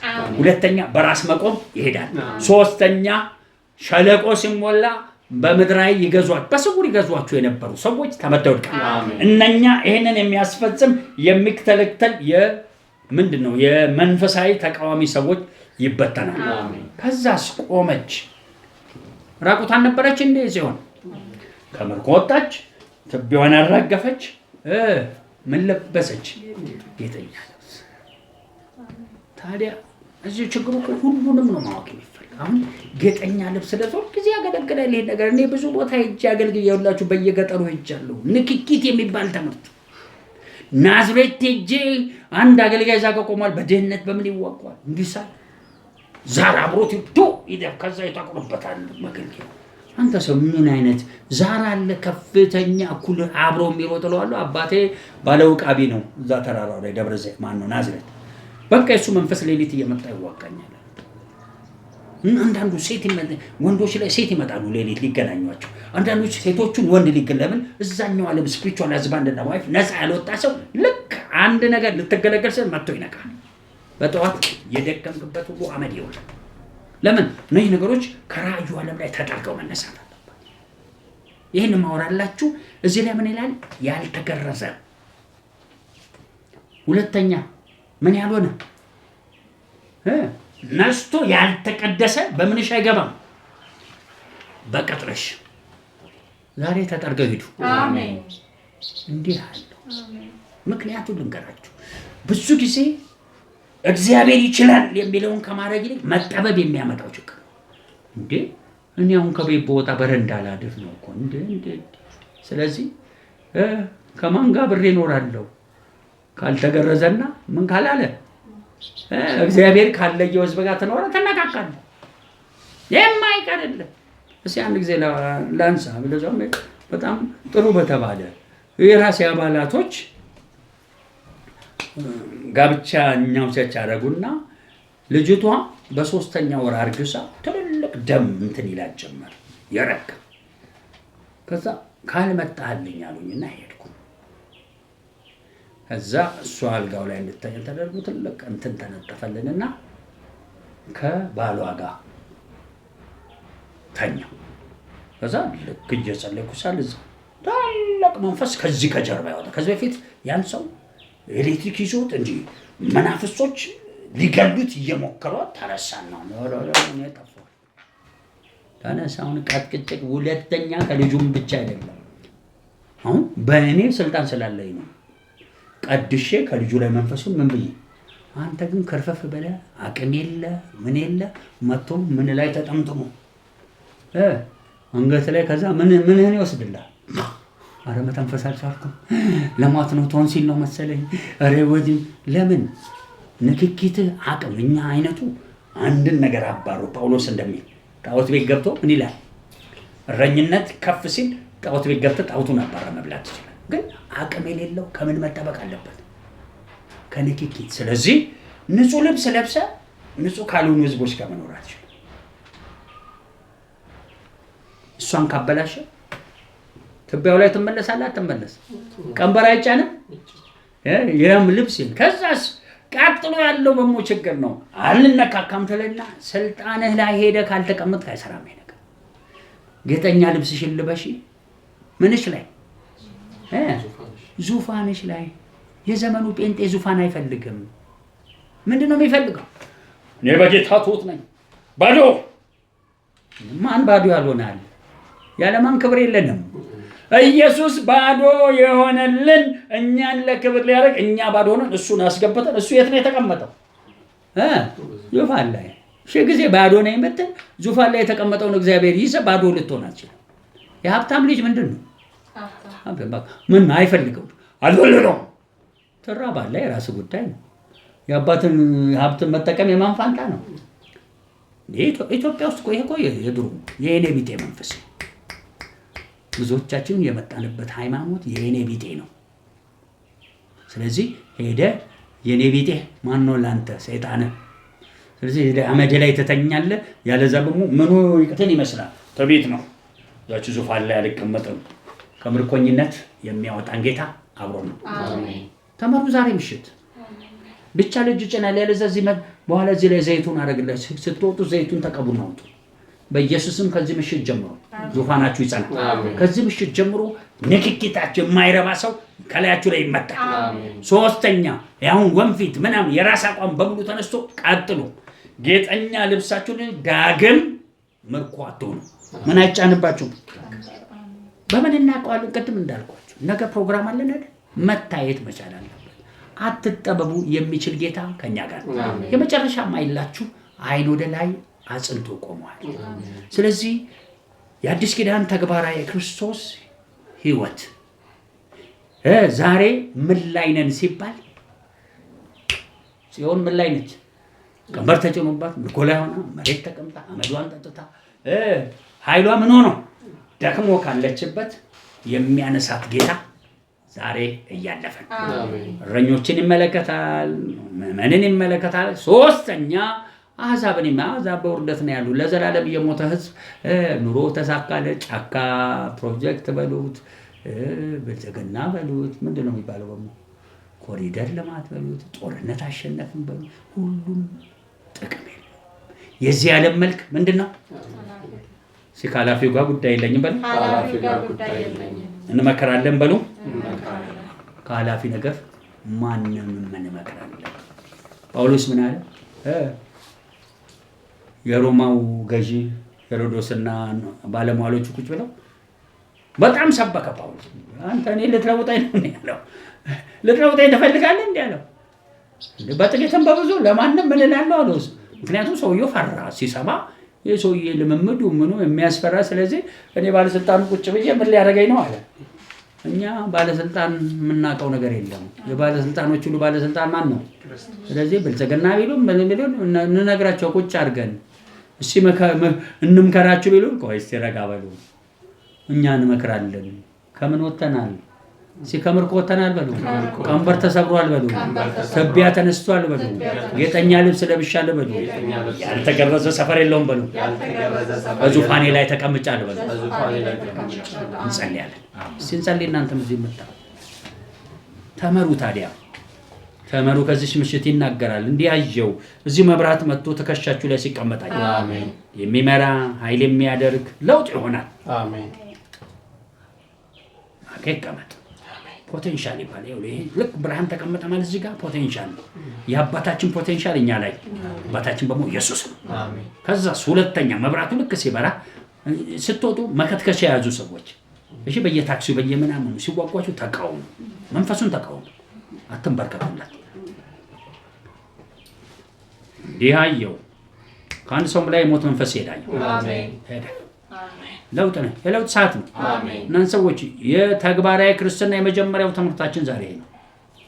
ቁጭ ብላችሁ ይሄንን አንብቡ። የሚከተለው በሙ ምን እንደሚሰጠን እንሰማዋለን። እግዚአብሔር እንወድሃለን፣ እናከብርሃለን። ለሁሉም ዛሬ ንቅናቄው እንዲታወቅ በሁሉ ሰፈር ላይ ዙፋን ይታይ። አሜን። በሁሉ ሰፈር ላይ ጌጠኛው ልብስ ይታይ። አሜን። በሁሉ ሰፈር ላይ ያልተገረዘ ውጭ ተወርውሮ እግዚአብሔር ሆይ ያ ነጽቶ ያልተለየው ተወርውሮ ወድቆ እንየው። አሜን። ይሄ ብቻ አይደለም፣ ጌጠኛ ልብስ መልበስ ብቻ አይደለም። ከምርኮ ስፍራ ወጥተን ቀንበር ተሰብሮ ተመስገን። የመብራት ጸንቷልና ተመስገን። አሜን። እናከብርሃለን፣ እናመሰግናለን።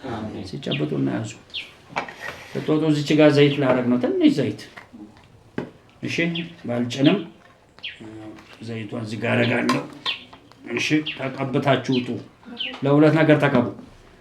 አሁን ላለው ለውጥና የመረዳት ባለጠግነቱ እንዲሰራ አሜን። ለሁለቱ እግዚአብሔር እዚህ ዘይት ላይ እጄን አረኩ። አሜን። እናንተም ይኸው በእምነት ተቀበሉ በኢየሱስ ስም። ይኸው እዚህ ጣቴ ላይ ያለ ይሄዳል። እንዲህ ያለው የታጠቀ የእግዚአብሔር ጸጋ ወደ ቤታችሁ ሲገባ ያለው እዚህ ነው። እዚህ ያላችሁ ውከት የሚያውካችሁ ይቆረጥ። አሜን። እዚህ ውስጥ ያላችሁ አቤት ውከት የሚያውካችሁ ይቆረጥ ይላል። ሄዳል ከመስመራችሁ። እግዚአብሔር ይሄ ዘይት በየቤቱ ይግባ። መንፈስ ቅዱስ የእግዚአብሔርን የጸጋ ሙላት ብቻ ሳይሆን ከግዞት ቤት ከታሰሩበት ነፃ የሚያወጣ ክብር በፊታችን ለሁላችን አልፏል። ተመስገን። ከሞትም አንዳንድ ሰው አስመልጠሃል። ይሄ ክብር እስቲ እጆቻችሁን የመጨረሻው ዘርጉት። ከዘይቱ ጋር በመላው ሀገራችን ዓለማችን ላይ ሄድ። አሜን። ፍጥረት በሙሉ ወደ መዳን ይምጣል። አሕዛቦች ብቻ ሳይሆን ወገኖችም ከዘላለም ሞት ጋር የታሰረ እጃቸው ይፈታ። አሜን። ተቀበልን። አሜን። ቆንበስ መልእክቱ ይሄ ነው። እኛም ብቻ አይደለም አሕዛብንም ጭምር ከክፉ ሰዎች ተጽዕኖ ከጨካቾችና ከክፉ እጆች ምን እልሃለሁ እንደሚል ታደጋለሁ። እንዲህ ይለኛል እግዚአብሔር ሕዝቤን ከጨካኞችና ከክፉዎች ታደግኩላል። ጨብጡት። እግዚአብሔር ሆይ ተባረክልን። እነኚህ ክፉዎችና ጨካኞች እንደው በየታሪክ እንደምንሰማው በእኛ ዘመን አይሆኑም። ተመተው ወድቀውልናል። ምሕረት በሰላም ያድርሰን በክርስቶስ ኢየሱስ። ተባረኩልን። ዘይት መቀባት እዚህ ጋር ትችላላችሁ። በሰላም መሄድ ይቻላል።